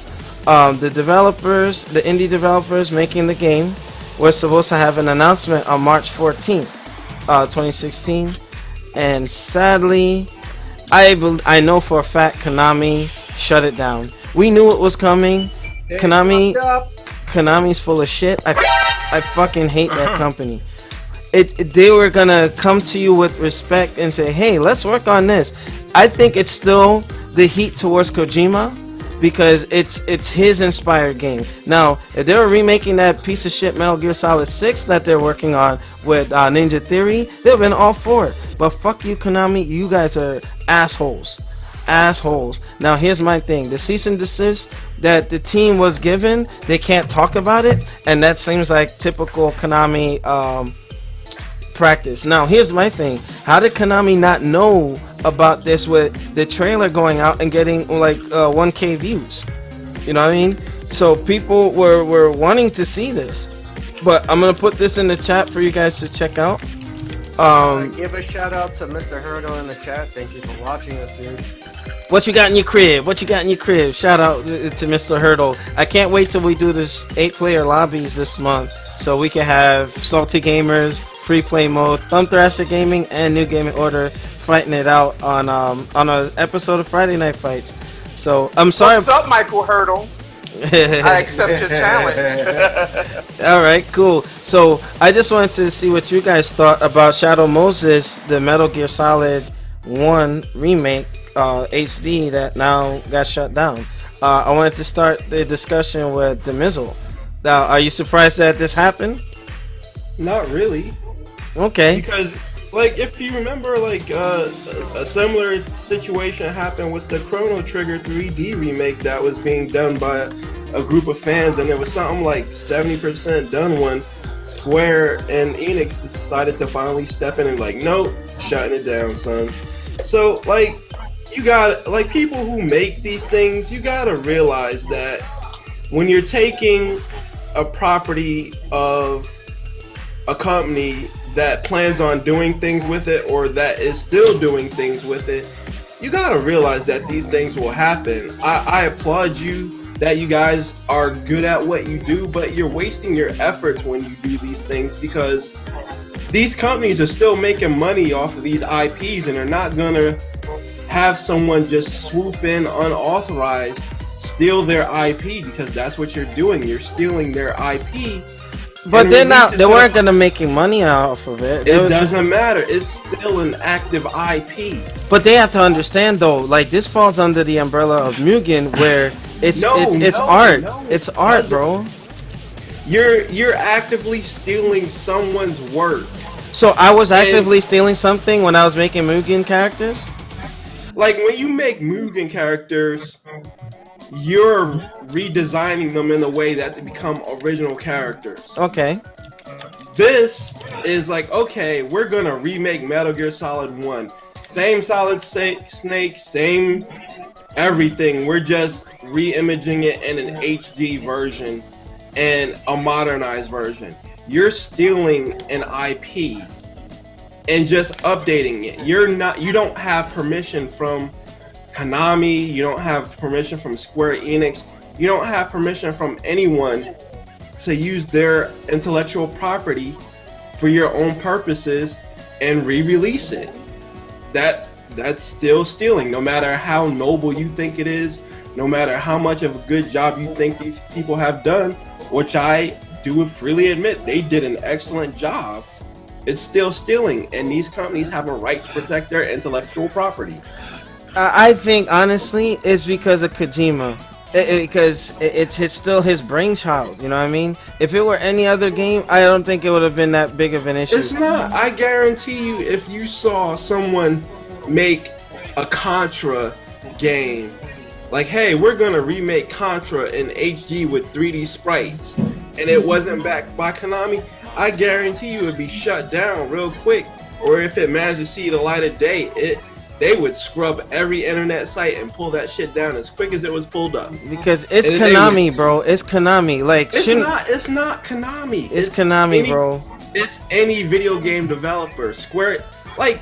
But Dave, you know what? To refute that argument, the Street Fighter 1 Upper remake that was made in the Mugen community is a direct copy of Street Fighter 1 that was only updated to have supers, chain combos, 2-on-2 mode, tag mode, and a full-out arcade mode. Because they're not making money off of Street Fighter 1. This group, but still it's the IP of Capcom. And you know what I mean? All this was a reimagining or reinvention. Like it's a long dead version of an IP. Like, Capcom is not making any kind of money off of Street Fighter 1. It's not available digitally anywhere. It's not available for sale anywhere. Mm-hmm. Like, you can still buy copies of Metal Gear Solid 1 for PlayStation 1. You can go on Steam and buy Metal Gear Solid 1. You can go to GameStop and buy a copy of Metal Gear Solid Twin Snakes. That game is still being sold today. It doesn't matter. It's still it's an owned IP. Whether they're making money off of it or not, it's still bullshit for them to do that because it's still no, bro. You can't overlook the fact that it's still hate with Kojima. If it has nothing to do with him, it really isn't. I'm telling you, bro. If you have to look at it from how badly that ended. This happened with other companies in so many instances that are not Konami. Okay, I mean that is no. What I'm saying, okay, leave me some examples in the Discord so that I can share it. Because my thing is, when me and Shinwar had the pleasure of meeting Seth Killian at Comic-Con 2010, right?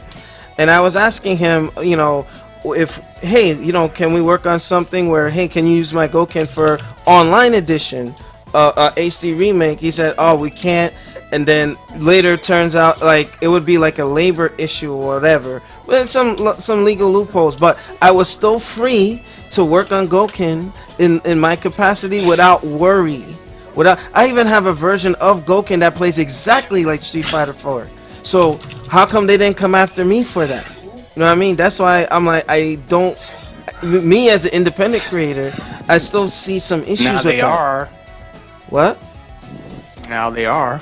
But I'm saying, how come I've never got any heat, any static? Like, I know that you got some companies, if they're butthurt. Look at what Sega did with a couple of games that were being remade or even just streamed on YouTube. Alex, because your Gouken is a part of a larger overall program that is not like a direct thing. Like, if all right, here's the difference. If They're using Unreal, I was using Mugen 1.0 Alex, at the time. if I were to take Solid Snake and put him into a fighting game, that's not a medium that Konami is actively pursuing with that IP. So they're not losing. It's still their or character, making it. though. That's what you know. They're not.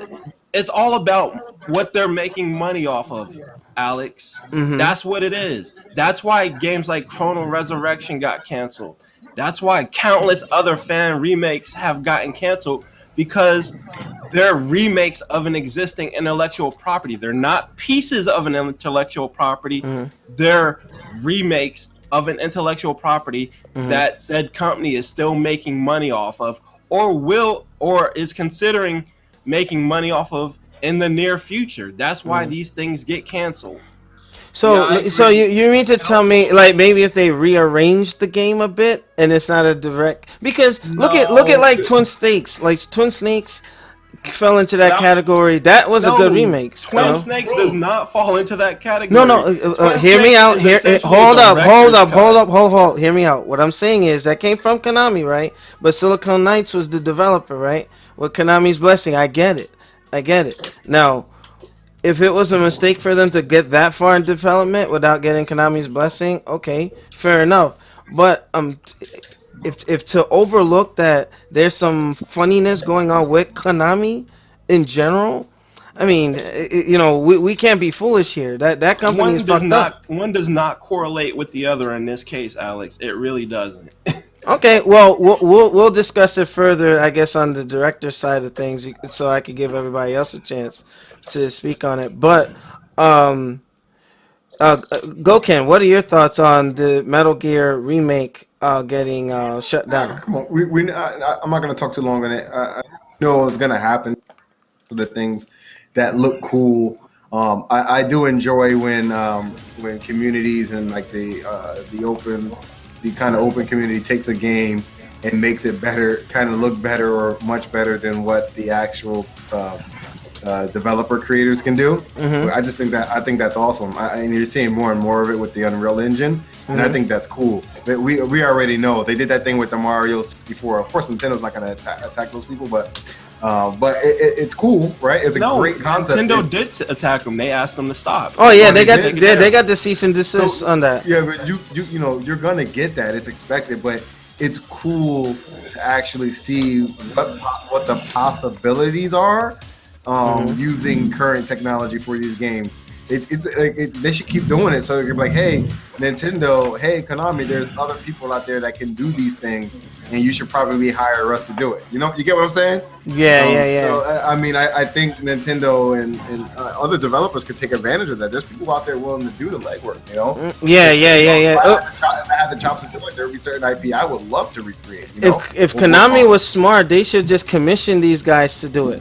You know what I mean? Yeah. But that was dumb to just shut them down. And you think these guys would, like, if I know I got shut down like that, you think I would want to, I fuck these guys. I'm not working with them no more. Fuck it. So. They should, what they should do, remember, my biggest complaint is with gaming is that they just keep rehashing all the games. Like, there's no new IP or anything like that. They should take what they've done so far, create new characters, start a new story. They may have something, They have a core mechanism for a real title. And I think if they invest their time developing something original, they could do something really cool. That's how a lot of games that's how a lot of games end up being. They start out as being like fan service to a specific game, and they get shut down because there's thousands of them that you don't hear about, and they end up becoming something else because like the people are like, okay, well, we have all this work done and we have all these assets. Let's just change around the characters and make something wholly original and release it that way. Okay, fair enough. Fair enough. It's just, ooh, we're in that generation where, like, I don't know, Konami just and Nintendo, Konami's on their way out. All right, we know this. I'm waiting for that day. I'm waiting for that day. All they got is Metal Gear and what's that soccer game they got or whatever. That's it. FIFA or whatever. Like, no, not FIFA. It's not FIFA. It's not FIFA. Oh, they got their own. Whatever they got, whatever football thing they got, who cares? They're on their way out. It's all good. But did anybody else want to weigh in on Metal Gear Remake getting shut down? Yeah. A real quick point. Like that's another game that was like that. Is Hard Corps Uprising. It originally started out as a Contra clone that was done by Daisuke Ishikawa, and Konami liked it so much they were like, okay, we're gonna hire you to finish this game and it will be an official Contra game. Yeah. Well, yeah, under Arc Systems and all that, and that was a hell of a sequel or a branch off, you know what I mean? And why didn't they just do that? That's what I'm saying. I don't know. It was just, it's what it is, man. But anybody want to weigh in on that? On your knees, Project Justice Shinmore? Yes, no, maybe so. Before we move on to the next PSE or Nelson? I definitely do, because I'm a heavy fucking Metal Gear Solid fan. Here's the issue where I see it. I agree with both you, Alex, and I also agree with Demizzle. Starting with Demizzle's point, you can't just take any IP and thinking that you can get away with it like freely without having any consent for them to shut you down at any given time. The way how they see it is, this is a remake of Shadow Moses, which is Metal Gear Solid 1. Essentially, they have already done this on the PlayStation, and they also done it on the GameCube. They don't see no possible more of a future with Metal Gear Solid 1, but it is still actively purchasable through the PlayStation Network and through other means. So with that being said, that's stealing money from them.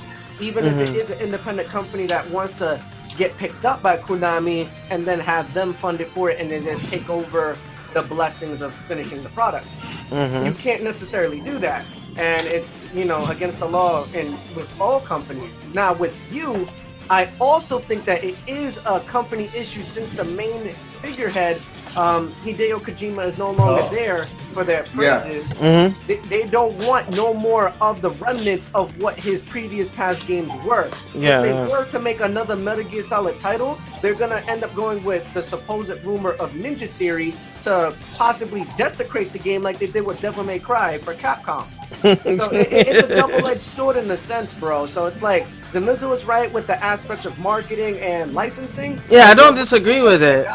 And you're right, because the guy's no longer there. They don't want to have any other means of history correlating with him because now he's considered a private contractor to them. So I wish the game would have came out, and I hope you guys still continue the game despite the fact that it got a cease and desist order, but just release it out for free and don't ask for money. So then we can still enjoy your product. But Konami can go like and pull the Sony like they did to Bleem. But Bleem was wrong. Those guys were actually trying to sell the emulator. You know what I mean? These guys, this was supposed to be a profit thing, and their intention was to work with Konami on it. You know what I mean? Right, but the thing is, they can still retail it out as a free marketing thing and still get the permission from Konami, like, hey, we still want to pursue on making this game, but we're not selling it, we're not getting money. If anything, we can give you all the proceeds and money towards the people, like, clicking on it for the views and likes. That's still fine, too, because they're not losing out on anything at all. Your game is still being recognized. You're still being shared all over the world of Metal Gear is still alive. So there's no bullshit. There's no wrong in this right now. So I just wish that they can still continue doing it, and I hope you guys for the best because it looked very great. Yeah, man. To me, that's kind of like tragic because it's like, damn, they could have done some. We could have seen something really cool, but it also. As far as like me as a Mugen creator or doing things on the side, even with the open BOR Final Fight beat 'em up engine stuff that I was working on outside of Mugen, it makes me like, why even try to commemorate and celebrate these franchises by doing remakes or tributes to them, and they're not even getting shut down like that. That's true. I don't You're think absolutely I don't right. think that it was in malice intent, or they were trying to steal. You know what I mean? But Demiso makes valid points, but also look at it from both sides of the fence. It's like, hey, Konami, I'm trying to big you up, guys. You made such an impact on what I prefer like with the gaming and Metal Gear. I wasn't big into cinematics like that until Metal Gear.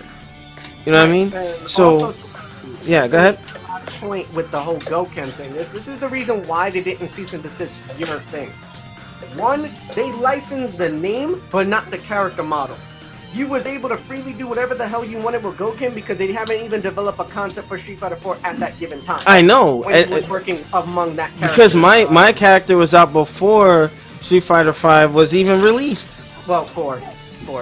Oh yeah, 4. I'm sorry. Yeah, because. But yeah, so you had every right to do whatever you want within the confines of the constricting programs of Mugen, whether if it's the 1.1 or 1.0. But Capcom can't really shut you down with anything because one, you're altering the character's appearance. You're doing that on your own, so that considers original created content. Art, that's your licensing. And two, you're reconstructing the moves from the ground up in your own programming. You're not using their licensed software. You're not using their directed marketing. Yeah, I'm using freeware. Yeah. Right, exactly. So you can't be penalized for that. But in the retrospect with the Metal Gear, they were directly stealing story, audio, visualization, and just re-rendering it under the Unreal 4 engine. So that's like kind of a really. You're stealing assets. Yeah, I thought they were rebuilding the game from the ground up. Obviously, No. the audio and the voice actors, they will have to steal the stuff, the music, the and all audio that. They're stealing the story. They're stealing the stage concept design. The only thing that it was Stealing sounds a bit harsh, man. Like It is, man. It is what it stealing. is. Yeah. The only thing that they did that was on their own was the re-rendering. Everything else is directly Konami's assets that you cannot fuck with unless if you have given rent permission. So that's the reason where they went in the wrong direction. Alex, another reason why Capcom don't go after you is because it's all about dollar amounts. Going after you will cost them more than it's stopping you. You know what I'm saying? Like, but Seth Killian gave me props. Like he was just like, "Hey, that was cool stuff." It was fan art. That Konami remake, that Shadow Moses, that could be money. I'm talking about in the millions. People want that. What Konami should do is they should freaking get behind that project. Yeah, and get it out there, because if it gets so much following, so much positive feedback, that means people want it. But we all know Konami's done with gaming. They want to go into what was it, Pinocchio machines over there? Yeah, slot machines. Well, remember what they're doing with Mega Man. Mega Man X is officially held hostage. So you know how that goes. Once your creator gets kicked out of the company, you can't continue paying homage to it. Wow, that's messed up. Is, that's why Mighty Number 9 had to become. But here's the fucked up thing then. Then why are they continuing on the Metal Gear project when it's directly not related to I think what they're gonna do with Metal Gear Solid 6, reboot it. I don't know if they're gonna if it'll be a reboot or they're gonna try to transition the story off into something else. You know what I mean? Or go with Metal Gear Rising. But here's the thing. The story is done. No matter how much people wanted to fucking keep going, it's over. It's a definitive end now. The only thing you can do is reboot the game under a different developer, and then it can be caused as of not Hideo Kojima game. That's all you can do. If you want to continue on making the Metal Gear game behind the man's back and still use his work, his vision, his engine that he even helped create, then now you're stealing from him. And now it's going to become an issue. Wait, they can't even use Fox Engine anymore, can they? They can't. Nope. That is all Kojima's engine. Because now he transitioned it over to the Kojima Productions thing with his new company, and he will be using it for his future release titles. So now, think about it. What can Konami do now without the Fox engine? Now they have to go with another developer, reconstruct a brand new fucking engine just to make their game. Okay. Oh, I want this. For the rights to the engine, too. What? They could do that. Yeah. You know what? They could lease it. That's a good point on your knees. That's rather interesting. They could, but I doubt. And shout out to Illustrated Dio. He made some good points in here. Funny how Inafune got away with Mighty Number 9 being so identical to Mega Man and also Red Dash. Now, Is that out yet? I don't No, not yet. It comes out supposedly in September. Which Yeah. is crazy. Yeah, yo. but Mighty Number 9 has an entirely different concept and entirely different gameplay mechanics than Mega Man does. That is very true. That's the reason why you was able to get away with it. But there are very many different clones of the Mega Man game. But they, of course, they're gonna get away with it because 1 for story, 2 character, 3 level designing, and the basic mechanics. It's not Okay. a direct rip, but it can still be more or less like a homage of to the previous titles. Well, like Bloodstain, what was that? What is it? Mirage, Bloodstain, the freaking spiritual successor to Castlevania. You know, like Yeah, same thing. wow. And that the only reason why it's like that because they can't get the rights to Castlevania, which they're turning into pachinko machines. Unbelievable! What the heck? Manchinko machine. Yeah, but you know, with that, I don't want to draw that out for too long. But I mean, anybody want to weigh in on Shadow Moses getting shut down and before? Nope. Next. Next. All right, so apparently, I saw something on Hadoken.net. They're talking will Street Fighter V mark the return of Master Gotetsu from Street Fighter Assassin's Fist. No, he's dead. Leave him alone. Now I'm gonna put that. Leave him dead. Yeah, he's been long gone. Like, there's no reason to have that man return. Akuma took, you know, by having Gotetsu return, you actually already minimalize Akuma, Goki Akuma, because like Goken went into a coma or did Muno Hado and empties his spirit, so he gets knocked out as opposed to getting killed, right? If you do it again with Gotetsu, I think that's a big mistake. You know, Why would you bring him back? What are you gonna be like some type of zombie form? Walking slower, doing like I hope it's just an Easter egg. No. I hope it's just an Easter egg. Those of you in the chat, I put the link to Hadoken.net, and I actually have it in the background. But that picture of Gotetsu actually looks like the first time we ever saw what he looked like was in the ending of one of the Alpha games. Was it Alpha 1 Shinwar? Yeah, he was I like, believe so. yeah, he was a still picture that looked like this guy, this older Akuma / Fei Long, or like a slimmer Goken with the beads, and he had the dude rag on. So I'm like, why would they? Dude rag? or whatever, you know, freaking, you know, a biker dude rag thing. He looks like Hulk Hogan or something, like skinny version. Yeah. But yeah, he was in the ending of Alpha 2 of Akuma. I don't know, like, should this even be a thought that they're playing with it? I mean, you know, I just wanted to go around the table. Here's the thing. All right, go ahead. I'm looking at it from a story wise. I think once I was totally against Goken coming back, but hey, they put him in the game. Can't do anything about it. If they bring Gotetsu back, it just takes away from the mythos of, okay, so now the guy that trained Goki and Goken, you bring him back, it's like, well, dag, man, you know, you got to give these guys motivation. When we played Ken and Ryu in Street Fighter 2, and Ryu made the comment, you got to stand against Shenlong, fight against Shenlong to stand a chance or whatever, it's like, well, who is this guy? You know, the mythos. Then you bring these characters back, and it's like, you know, I feel like it damages their story. Mm-hmm. Gotetsu should remain. Gotetsu should remain dead. Now, if they want to play with him, be like, "Oh, he's a hidden character," but Or like an Easter egg. Just leave him be. And you know, Nash, like even Nash, okay, he died, whatever. For the longest, we were Should've like, okay, he's stayed dead. You know, that's it. But they brought him back. That I can understand more than Goken. Because the way they brought him understand back, more than Goken. the way they brought him back, like he was patched together. It's not. I just feel like certain characters. All right, if he's done, he's done. Bison, we all know. You know, he comes back. He's the ever living bad guy. He's like Jason. I get that. Mm-hmm. Yeah, but certain characters, Gotetsu, leave that myth. Just leave him dead. We know who took Goken and Goki. Leave him deceased. Okay.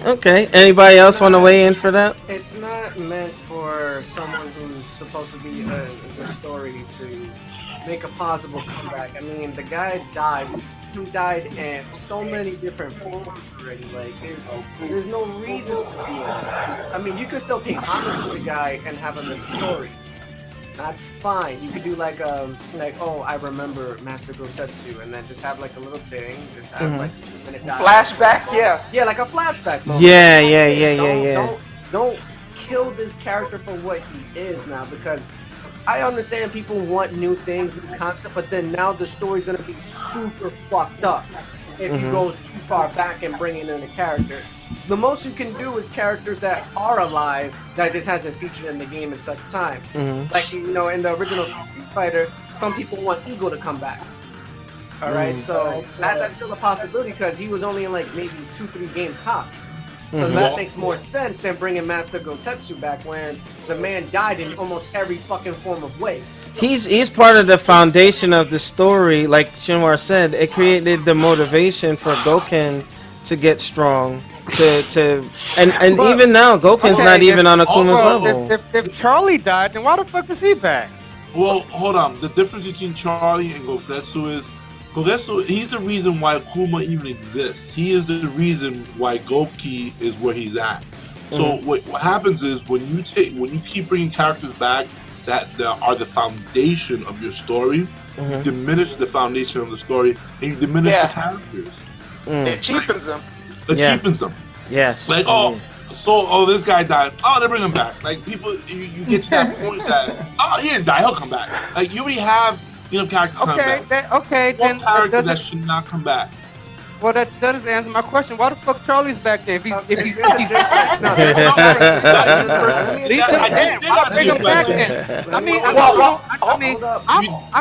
hold on. I did answer your question. Can I get this one? Charlie is a side story. The main story of Street Fighter is Gotetsu. Yeah. And the foundation of Street Fighter is, did you see Assassin's Fist? Was it Gao and Charlie? No, it was Ken and Ryu, and how Goken and Goki had their issues from the beginning, and he went his way, he went the other way, and he ended up killing his master. And now Ryu is fighting with those same demons. That's the foundation of Street Fighter. Everything around it is just an add-on. It's like the sub-stories, because you have the plot, with Interpol, CIA, Air Force, and all that stuff. Then you got, MI6 with Cammy. Like, there's different layers. King of Fighters is the same way. You have different layers. Like, for instance, what's his name? Kyo's father gets killed by Rugal. That's why Ryo goes and Rugal have that beef, right? But even when they had Kyo's father playable in 1 or 2 of the King of Fighters games, when he was killed, that's it. Rugal got killed. Still never came back. They had his son take over. You know what I mean? It was just like King of Fighters is more realistic in the sense where there's impact, just like a soap opera. When people die, they're not coming back. You know what I mean? Like, they're dead. But here's another thing. How old? And I was about to say that, Nelson. You're absolutely right. Some in the ending of Alpha 2, he got shot in his back by the helicopter. He fell into the water. Boom. And then I'm not even going to go into the whole shadow thing or whatever, but his body was revived and been in a processing tank this entire time. In regards to Gotetsu, how old would he be? Because Goken is pretty damn old, and Akuma's pretty damn old. If Goken's old, and if Gen, he would be older than Gen. Or wait, him and Gen would kind of be in the same boat type thing. And Gen was still fighting, and he's dying. Gen should have been dead. Gen is dying. Isn't he dying from cancer? Yeah, he's like something. Exactly. You know what? He bodying people and dying from cancer. Isn't and Capcom already has issues. Gen was the old fighter with did the funky punches, right? Yeah. Him and Goken ran into each other on Goken's Mushasayo, or his fighting pilgrimage, and he learned, I guess, like, to empty his spirit from Gen, because Gen knew how to. He learned it from Gen. Yeah, because Gen knew how to survive the Raging Demon. You know what I mean? Some are electing that, hey, you know what? The Raging Demon is the reason why Gen is dying. You know? Or he probably didn't get everything out of his body when Akuma hit him with it. You know? I thought Gen somehow intersected with Chun-Li somehow. I Gen knew Chun-Li's father. Gen knew her father. Yeah, What? Say that again. You're breaking up. again. Get That knows new Chun-Li's father. Chun-Li's father. Okay. Hey, time out, guys. We can't like discriminate on the basis of age because we got Oro and Street Fighter 3 over 100 fucking years old. So we can't be like, oh, he's too old. Well, yeah, that's true. That's true. Well, hello? At all in any game, he was still alive. You're talking about a man who is. Yeah, I kind of figured he was to bring him still back alive. for no Yeah. intended reason to be a part of the story again, and then you're gonna fuck up the main core story of Street Fighter V. Then it would just be jumbled up bullshit again. Yep. There's no reason for it. So, None. and as I was saying, Charlie or Nash, whatever the fuck you want to call him, he technically never died. He got shot in his back, fell in the waterfall, and that was it. Story over. They didn't You heard? continue You it, heard? they You didn't know, say saltwater shit. cure. You know, saltwater cures anything, right? Oh, cauterizing. What the? So apparently, Oh it's my left as God. it is, but he got Hey, picked breaking up. I'm not. No, I can hear him. Go ahead. Yeah, go ahead. And then they just found his body. He was on the brink Breaking of up, death. guys. He was on the brink of death. Didn't die at all. And then he just got put in a cryo chamber, and he just got revived after like however many years or whatever. And then now he's put back with missing limbs. That's all it is. So it makes sense for him to still be in the game because he still has unfinished business with Bison.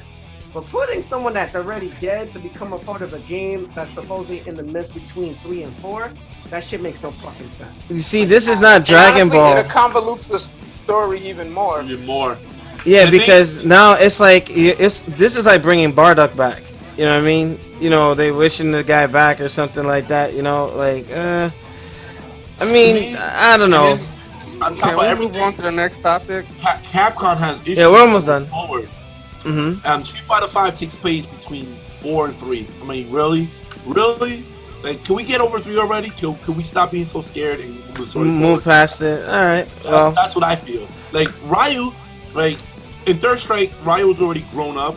I want to see a master Ryu. I want to see a Ryu that's on canon-wise on level of Goken, and I want to see Ken reach that level too. I want the story to go forward. If we See, keep I going don't back, think we're never gonna get that. We're never gonna PJ get Drake, right? What? yeah. I will never be that because Ken is not like Ryu has nothing in his life but training and fighting. Ken is not that person. Ken is like, okay, Yeah, I'm how a come? family Oh, man now. yeah. But how come Alright. he keeps matching Ryu? He has doesn't that keep talent. matching Ryu. He doesn't. He doesn't. No, he Every doesn't. time they match. No, They're they equal. don't. Ryu and Ken are equal. No, No, they're no, not. they're not. They're not. They're current. Like, but when Ryu hits his potential, it's different, vastly different. The But only difference that makes Ryu better is when he uses the Swashi no Hado. If he doesn't use that, him and Ken are the same. okay, You see? but But that's a part of his skill set. You can't divorce Yeah, but that's one part of the from. story. He's fighting it. okay, That's why we but can't go guys, back. Forward. we'll save the rest of that argument for the Let's director's go to the cut. next one because time is just lapsing. Right All right, so but the next one in the shoot, freaking Uncharted delayed once more. A lot of people are making their butthurt about it. Vaporware. Next topic. Yeah, it's well. The thing is, it's PSA, so we're just putting it out there. Now, here's the thing. Break. The reason for it, they said they didn't print enough disc. What? That's bullshit. Yeah, Bullshit. they didn't. Thank you. I'm sorry, but in this day and age, it does not take a lot of time to print a disc. Yeah, well, It Even take- if that was the case, put it digital. What the fuck are you guys there doing? you go. Stop There being you dumb. go. Stop being Now dumb. that PSA came from Stone Fox Media because I saw Uncharted 4 delayed again into what, May by 2 weeks. It's only 2 weeks, but still, how many times, man? A lot of people are just like, game come out already. Goodness gracious! No, if it sells see, out, it me- sells out. Get it digital. Who cares? Get the game out Like already. me, I'm of the mindset I don't mind a delay as long as the game is done right. But if this is seriously the case, which I doubt, bullshit. Like that means you gotta update your disc pressing abilities, Sony, for real. Yeah, the game needs to come out, but my last PSA, so I can give the rest of the staff to talk. On a more serious note, Bill Gates is backing what's that? Bill Gates backs FBI in battle with Apple over San Bernardino, um, the killers, the terrorist attacks. No, Now, that's not necessary. That's not necessary. Yeah, That's not true. that's not true. It's not 100% true. okay. You know, when Bill Gates speaks, he doesn't speak to a particular side. He just open. Mhm. He's kind of just opens the conversation kind of. Yeah, It's yeah. like he like makes statements without making an official point of view No, on it. I got you. Now, this You is know what I coming mean? from theguardian.com technology / 2016, February 23rd. I'll leave. Yeah, there was something taken out of context, and I think the person who originally broke that story went back and made some edits or whatever. I have to Oh, retract it. Yeah. okay, okay. Now, my thing with that is, I have to give Apple credit.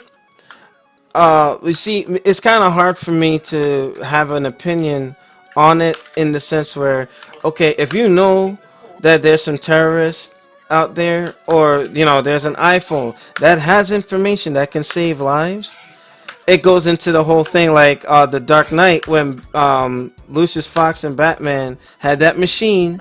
And it's like, hey, we can stop people, but at what cost? Because if Apple can do this to one phone, what's stopping them to do it to all the others?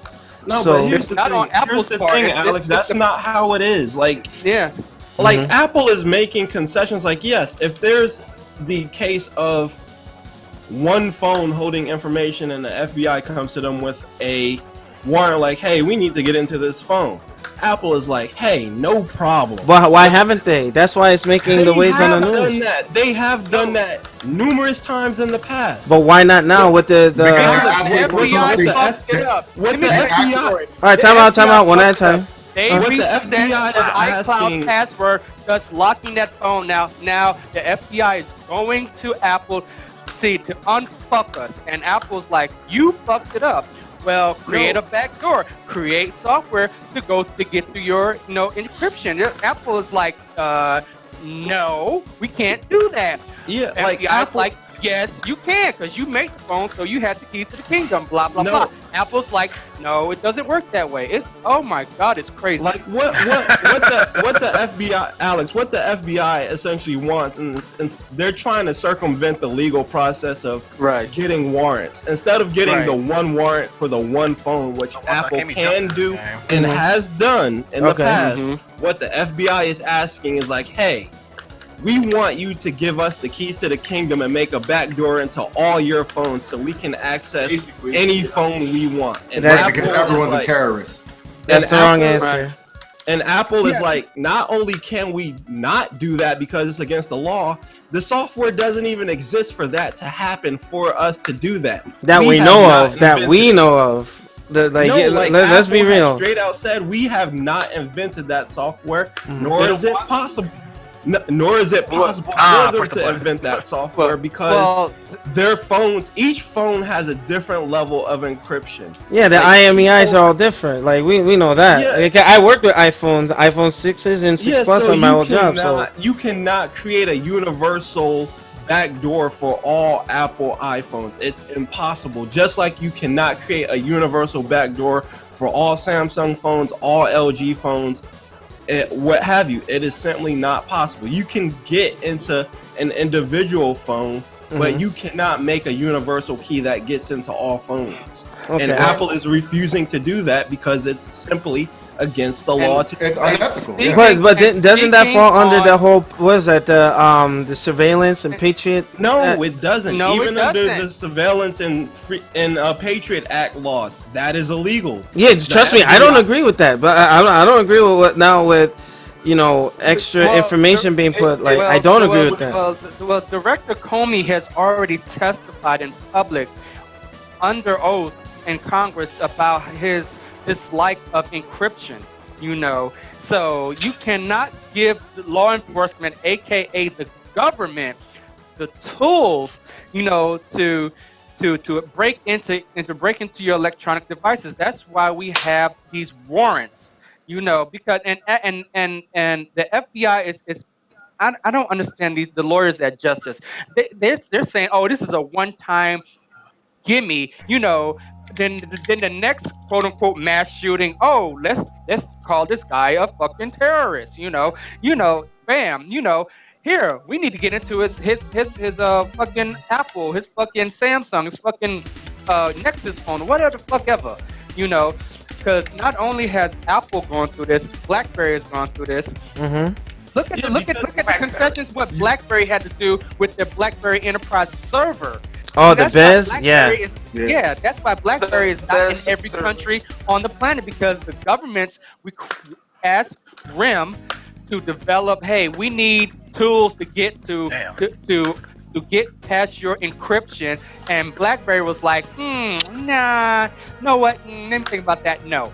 That was their answer. So okay, the government, so you can't operate in country X, and so that's why it's very hard for for RIM to deploy their services worldwide. Yeah, Well, and that's why the other thing that's like a missing- lot of corporations stop using them. Yes. You know, Right, so like the other thing that's missing is that we all know, like, these devices, it's not about the OS and the device that's an issue, right?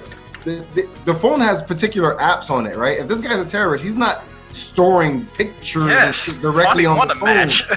You know what I mean? He's not directly storing stuff on the phone. He's probably storing stuff in other applications, right?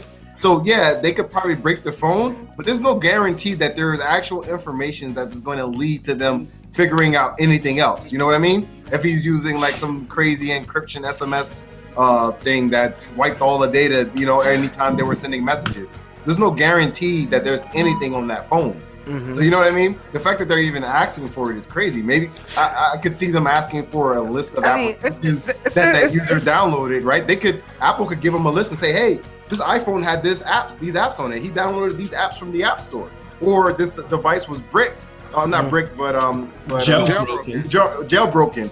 You know what I'm saying? They could say, hey, this device doesn't look like it was even checking in. It was jailbroken. So potentially, the phone could have apps that, even if the FBI were able to get into it, they wouldn't be able to get any data. But Yeah, it opens the point to a broader question about the surveillance state that we live in. You do not want to give, in law enforcement's eyes, everyone's a terrorist. If you HTTPS anything, you are a terrorist. It makes their job that much more difficult to do whatever it is. But what about us as DoD, like soldiers, employees, things like that? Like that makes me a terrorist. I have things that I have to go to HTTPS to secure my personal information and my soldiers. You know what I mean? So I mean, you are looking at it through a very narrow spectrum here. Mm-hmm. That's what you bring to this conversation, and I understand it and I respect that. But in the end, I do not want the government having these tools to use against me. What if I have an opinion that contradicts them? On a political level, I don't agree with this policy or this public policy. We'll shut this motherfucker up. Let's fucking go on his phone and leak all his fucking naked pictures and videos and shit. Look at you, what the fuck? Well, that's kind of where the whole. Think about it. Think about it. Let's delve deeper into this. Yeah. It's just you just don't want them having that power, and government abuses their power. Look at COINTELPRO. Look at the Church Commission. Look through history. You can find that. Okay. Now with that, I want to give everybody a chance. Well, on your knees, what are your thoughts about, Bill Gates, and just in general the whole iPhone unlocking issue going on in the media right now? Well, the whole thing was a sham by the FBI to get the backdoor tool that NYC What and the others the are heck? talking about. I wasn't going that way, Alex. Okay, I'm just saying. Go ahead. But yeah, the whole thing's a sham. You even got the freaking UN saying we need security, even though I think that's more of a jab at the U.S. government than their actual fervor to want to defend people's privacy. But they also probably don't want the U.S. government dipping into their own shit, even though they probably already are. So the whole thing was just to get Apple to build the tool, and most people that are informed know about it. And because the FBI spied on a lot of politicians, they're getting backlash from that too. So the FBI is trying to be shady, and I don't think it's going to fly this time. Oh no, I forgot what senator it was, but then once it was revealed that she was all FBI, you know, show us your shit, then it's like, hey, the FBI was spying you. What? Fuck the FBI. But, you know, I wish I remember what her name was, but yeah, you got that kind of shit going on all the time, so. This was just all a sham to get the tools from Apple. That's all it was. Now, the scary thing about this, you know, if you got one global conglomerate like this, being, you know, pressured to do such a thing, like, what would have stopped them to do, like, remember when the PS4s were used in terror attacks in France, right? Like, what if the FBI goes to Sony and says, hey, you know, we want information on all your PSN users and all this other stuff? Like, isn't that a bit, like, much for the government? Everyone knew good and damn well Apple was not going to get FBI any type of software to go into their phones. I'm sorry. That was the most ridiculous. Yeah. That was the most ridiculous That's idea too far reaching. the FBI came up with, and they knew they was gonna lose that battle. Yeah. It could have been real simple to be like, okay, look, tell you what, how about we send a tech to your office with the phone to unlock this phone? We'll unlock it for you. Yeah, but to do it for everybody, I think it's a bit much. We'll unlock it for you, and you unlock it, and we'll give you a passcode so you can get into a default passcode.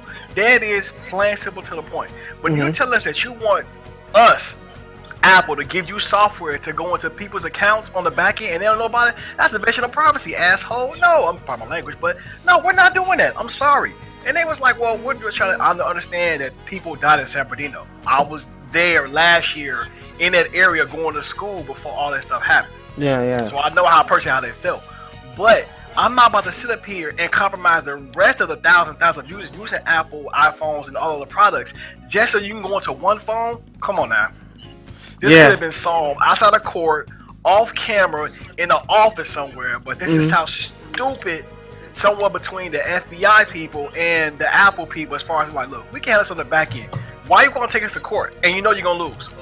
You see, they knew it was going to be a losing battle. To me, that was ridiculous. No. If they wanted to know, like, if they really wanted to, they could have been like, all right, we need applications on the phone. Right. And based off of those applications, they could be like, all right, there's a couple of apps on here that warrant us to need to go in and get into the phone to possibly get this data. And they could have handled that maybe on a case by case, like you guys said, get the warrant to do some, try to get into the one phone. You know what I'm saying? And on top of that, you're the FBI. You mean to tell me that you don't? I mean, you said you don't have enough people that's working there that know how to break a phone? Really? They have limitations, it seems now. They have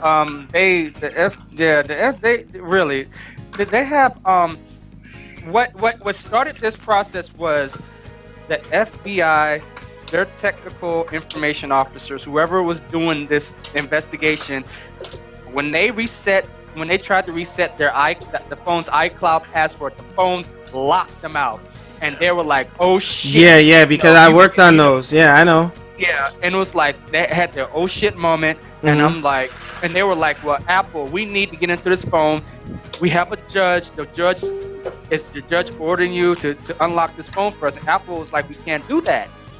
And that's when all this hee-haw stuff started. You know, because it was the mistake of law enforcement. Yeah, and now they're trying to ask the company to help them out. They have gleaned everything they could possibly from this phone. They have the call logs, the phone records, who he called to and from, and all this other stuff. So they have a complete investigation. There's something insidious going on behind this. There's something insidious going on behind this. And here's the kicker. Once you give law enforcement the tools to do something like this, law enforcement passes those tools on to the intelligence services.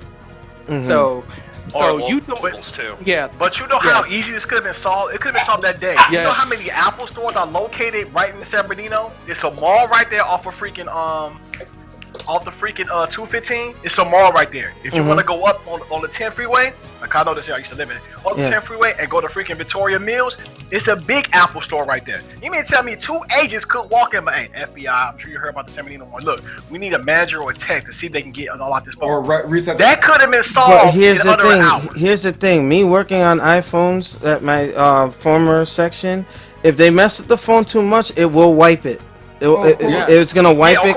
It's the security measure, and it has to be deliberate. You have to do it a couple of times for it to completely not brick the phone, but any traces, anything. Like once it's lost, it's lost. I've had MetLife users come in like, hey, you know what? I need to do this, and that to my phone. Okay, how many times did you try to get into it? Oh, I tried that 3 or 4 times. It's the password you gave me. I said, well, obviously it wasn't, but if anything, now we have to go and re-image your phone because Met has their own stuff, but you know, without going into too much detail or putting compromising information.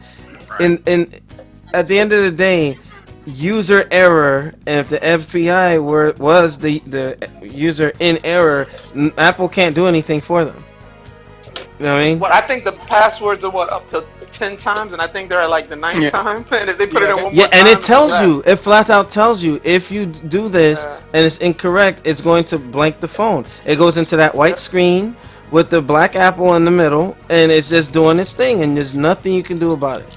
Nothing you can do about it. So it tells you. So, you know, without staying on this for too long, because again, these topics are big sensitive, but you know, I want to give Nelson the floor to come up with some PSAs, and anybody else that has some news, and we'll bring this to a close because we got New Gaming Order political today, and you know, I try to stay away from that.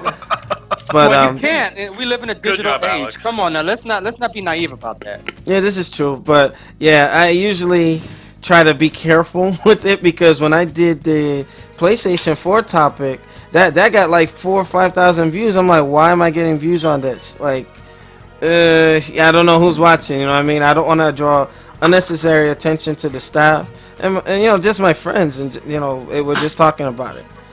So. All right, so let's do it like this. Anyone else on the panel has any PSAs or topics, please, one at a time.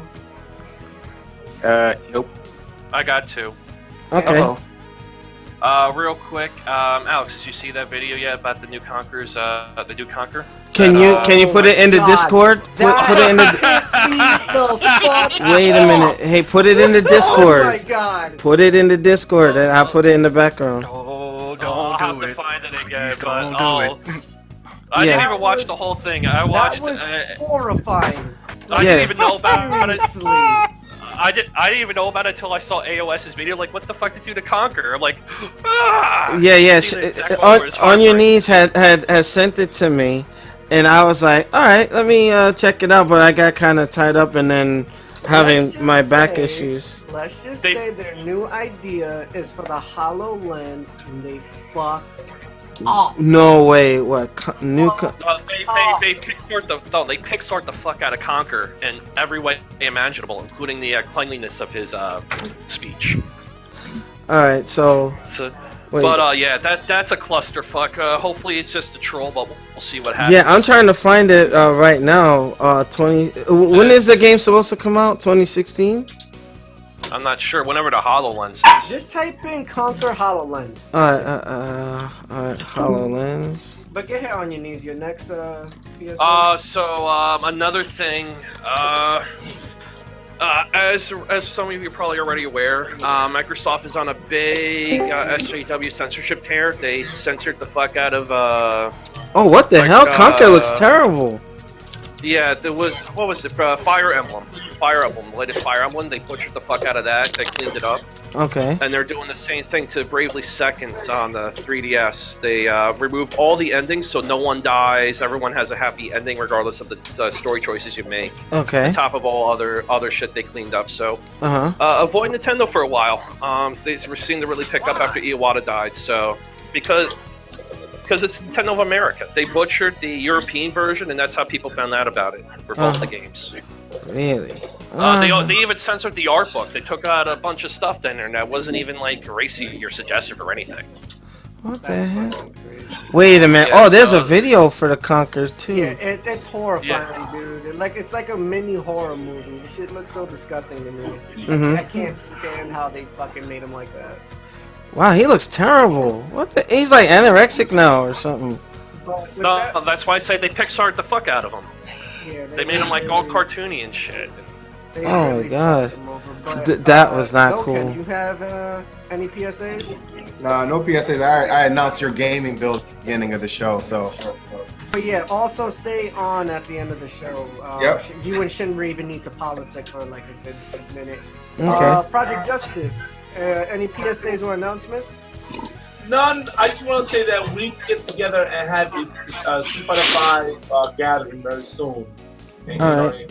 You get some people some video, some, good matches going on between NGO members. That's all. I actually have something to tell you after the show, PJ, that will be related towards that. But All right, that's Takuma. Any Yes. PSAs or announcements? No, just pretty much focusing on my Network Plus exam. I'll take that next Friday, so I've been studying up and learning else and whatnot. And I just finally got Street Fighter 5, so I guess I will be playing you guys. Time to get that ass buzz. Yeah. When you Tab- say it like that, Time to get that SF. I just played wirelessly online with some rookie guy, so I guess he beat me with Ryu, and then I came back and beat him with Ryu against his Cammy. So I was like, okay, all right, just getting a feel for it. So, right. Yeah. All right. but now I gotta figure out the menus and everything else and whatnot. So. Yeah, hopefully we could get more people on the staff the game. If you guys are trying to look for copies of PC or PS4 version of Street Fighter 5, I may have a hookup, but we'll talk after. I still have the copy of PS4. If anybody wants to acquire it, so hit us up. Send to me. You have PS4? Me. Yeah, I got one. Hold Send to on. me. Hold on. Shin War, any PSAs or announcements? If you're available. Is he still in? Nah, he's He's playing in the freaking 5 Discord, right now. but I think he might be like. Oh, AFK. Might. All right. Alright, for that time being, I guess I'll take over. Just to update you guys, which Alex did put in the Discord, Killer Instinct Season 3 actually has a release date, and it will be towards the end of this month. All right. So, Yeah, the 29th actually. Yeah, 29. Yeah, but still, the last week of March, it will come out due to the fact that they want to finish the rendering of the 4 characters that they have slated for the release of the title for PC and Xbox One. Yeah. And hopefully it goes well. Mhm. On other news, you already mentioned about the Uncharted 4 delay. Today is also the last day for Uncharted 4 beta multiplayer access for the PlayStation 4. If you do not have the beta, please get it now. It is a public open beta for the multiplayer. You can get it on the PlayStation Store. Oh shit, they got the specs for Killer Instinct, huh? What specs? Wait. We'll talk about that after the show. Talk about that after. Let's see. With Street Fighter 5, I'm pretty sure you guys know about the new penalty thing that's coming out later next week, which will be introduced by Hans and Combo Team. They already have banned over 30 people, but the way how they're going about it is that they're using that, they have to have an 80 to 90% disconnect ratio in order for them to qualify to get banned. That's too much. That's too forgiving. Damn. That's too forgiving. Listen. Give me And your the points. other penalty is that they will take away a significant amount of league points. If you had 5,000, you now have 500. So they will shit on you for going to that great They're extent moving of decimal points disconnecting. over. Yeah, Give me so- your shit. And they said that if it develops even further, your fight money will be into play, and maybe you not playing the game at all. What? You guys better be very, crafty. Finally, they on what listen you to do us. now. I don't drop, so I'm good. Low tier god. but Low if tier it's an god. Accidental, if it's Oh, an yeah, accidental drop, that's okay. But if you purposely do it continuously and it's on your own accord, then you will be subjected to that bandwagon. What they should do is just take the name, report the names of the deliberate ones, you know. Well, But that's what they're doing. That they have a list on their end of people who are doing it, and it shows a disconnect ratio on their end, which they will be putting in the March update to show disconnect rate ratios, so you want to fight or you don't have to fight that opponent. ah, very nice. Decision All right, from that point on. that's cool. Let's see on other news. Hold on. Let me scroll up real quick. One sec. Man. And that news was provided by GameStop.com. We already spoke about the Phil Spencer crap. My fight money! Also, for you guys, there's free games for the PlayStation Network. If you guys like Broforce and you don't have it on Steam, get it for free on the Broforce is PlayStation amazing. 4. Yeah. It is, and it's online, 4-player co-op. Wait, Broforce, is that out for what systems? PC Steam and and PS4. And it's free? Yes, if you have a PlayStation Plus membership or on Steam, you'll have to pay like maybe $10 or something like that. Oh, okay. Yeah, I got it when it was in open access. yeah, me Still too. right. I got it. I bought it like not in beta, and I didn't even bought the So game. definitely jump on that, guys, for that. For the real free games on Gold will be coming out on March 16th. The stuff that they have now is garbage. And, you know, shout outs to On Your Knees for, I think he was streaming one day Lords of the Fallen on PC one time, if I'm not mistaken. I might have been. No, that was me. That was me. Oh, no, sorry. Goken was streaming Lords of the I Fallen. bought that damn game. And it's now And Evolve. free.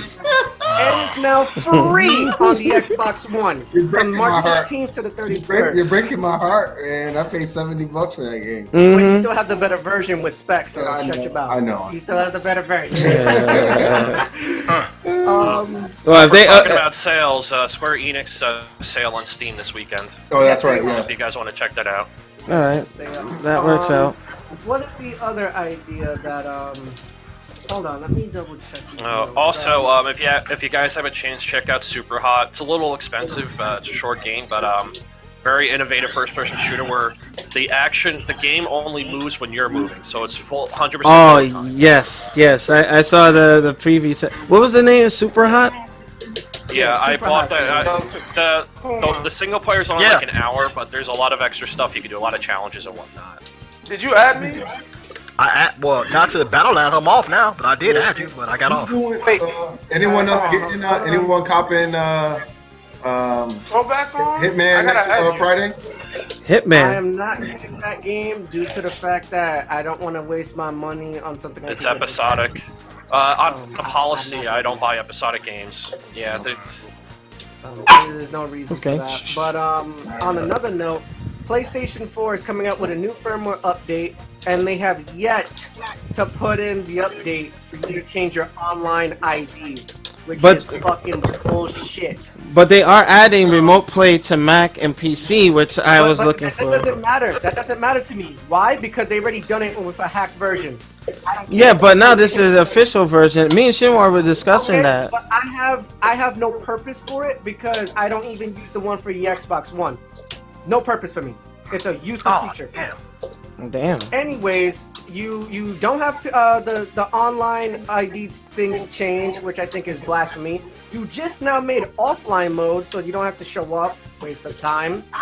You improved your party chat communications to see what game they're playing. Another waste of time.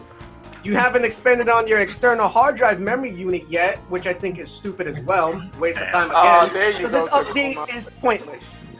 Disregard this update. Because there's nothing coming out. There's nothing coming out for the PlayStation 4 update. Now, for the Xbox One update, you are getting something that's beneficial, like the Twitch update. The Twitch update would allow you now, if you have people in your party chat, and this only goes if you're streaming on the Xbox One or you're using the Xbox beta chat on the Xbox app on Windows 10. Now you can have your friends' voices heard while you're streaming through the console or through the app. That's one significant change. Two, they added a modular where you could keep up with like real-time like game changes instead of like an input lag, which is very well needed because sometimes people's like, oh, you're on Killer Instinct. Like, no, I'm watching Netflix. for doing this. Mm-hmm. And they also now officially added an Xbox 360 store in the marketplace, so you no longer have to go on Xbox.com or turn on your 360 to get your backwards compatibility. Or go on. Yeah, you're right. Yeah. Finally. You'll be able to access it through the store. Mhm. And they're also going to be doing an open source beta for anyone who's really good in API sourcing to start building your own programs right from the console's infrastructure. That's dope. All right. That's cool. And that's all I got. All right. With that, Nelson, you want to start bringing us to a close? Sure. Thank you guys for watching the New Gaming Order podcast of March 5th of 2016 of this somewhat breezy Saturday. I hope you guys got a kick out of everything from the director's cut to the little tidbit going back and forth arguments. Mind you, it's all for fun. It's a healthy, open debate. We're not mad at each other literally, so please don't Speak assume for yourself. that. I hate all you guys. Damn! Come on, this is new to me. This is new to me. But definitely, please subscribe to the YouTube channel. We definitely passed the mileage of 1,800 subscribers, and we're very appreciative of that. On track to do 900. 1900. We're trying to go to 1900. 1900 now, and hopefully 2000 soon. But also follow us on Twitch. Follow us on AlexLexus2000, which is the brand new Gaming Order Twitter handle, and also somewhat of his motorcycle and. I don't know him. What? Also, if you have any information about joining New Gaming Order or if any other inquiry, comments, or questions, you can leave them either in a DM on the New Gaming Order channel, leave a DM on the New Gaming Order YouTube channel, or on Twitter at AlexLexus2000. With that being said, that's it. And Alex, you can do the actual close. Could do like a first to three, Takuma. All right. I New think I did. New Gaming Order. First to one. Thank you for checking us out this week. Actually, wanted to say thanks to those who are checking up on me with my hospital visit last night and everything. Thank you guys very much.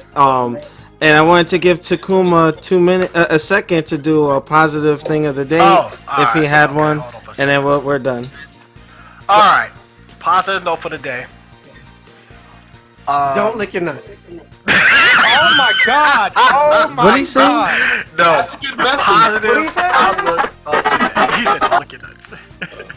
Oh my god. Okay. Wait. He Positive said outlook what? for today is always look ahead for new opportunities. Amen. And Last week? No, my last week was a criminal crisis. That was good. Okay. okay, all right. And with that, we're out like the juggernaut, bitch. Make sure you check us out next week. Hopefully, I'm fully healed, and I can, not be walking around limping and trying to grimace in pain and stuff. But thank you guys very much. Shout out to Full Screen, Thumb Thrasher Gaming, Fighters Evolution. And also, I want to give a shout out to Staff Sergeant Martinez Photography. I will have some information for you guys who live in the New York area that is looking for a good, disciplined military photographer. He's very good, highly recommended, good friend of my show, and served with him for a couple of years, so I highly recommend it. All right, so with that, we are out like the juggernaut, bitch, for our YouTube. And I guess director's cut for any final remarks. Peace. All right. Take their game off of wireless. And It's we not on wireless. It's wired, but I got it on low spec, so I can talk to everybody still. But I gotta put it on on high spec. unbelievable. Upgrade your network infrastructure, dude. That or just get off the Discord. Yeah, I gotta get off Discord, so because it's too much stuff running in the I background. don't even use that much. Trust me. Trust me. I know it doesn't take up that much CPU, but it's people just don't got it like that. So get that off of Discord if that's what you need to do. I'm on VPN, YouTube, Twitch, Discord. I'm on like 20 different things right now. I'm not even batting an eye. So Because I'm on my laptop and I don't my desktop. I I'm don't on have my a laptop too, and I'm on 20 different things. I don't mean shit. Unbelievable. Well, you know what? No, you know what? I have to. I know what I gotta do. Sorry, I gotta go. Yo, into you know why my Chrome graphics sucks so settings. bad? Yo, Yeah. each page you open in Unlock it. Chrome is like 200 megs of memory. Yeah, that is true. That is nuts. Yeah, that is true. All right, guys. So I gotta get lunch and feed my lady. Alright, I'm gonna get on Discord. Yo, hey. Oh man, I had to get off of that. All right, thanks again, guys. NewGamingOrder.com loves you guys very much. See y'all next week.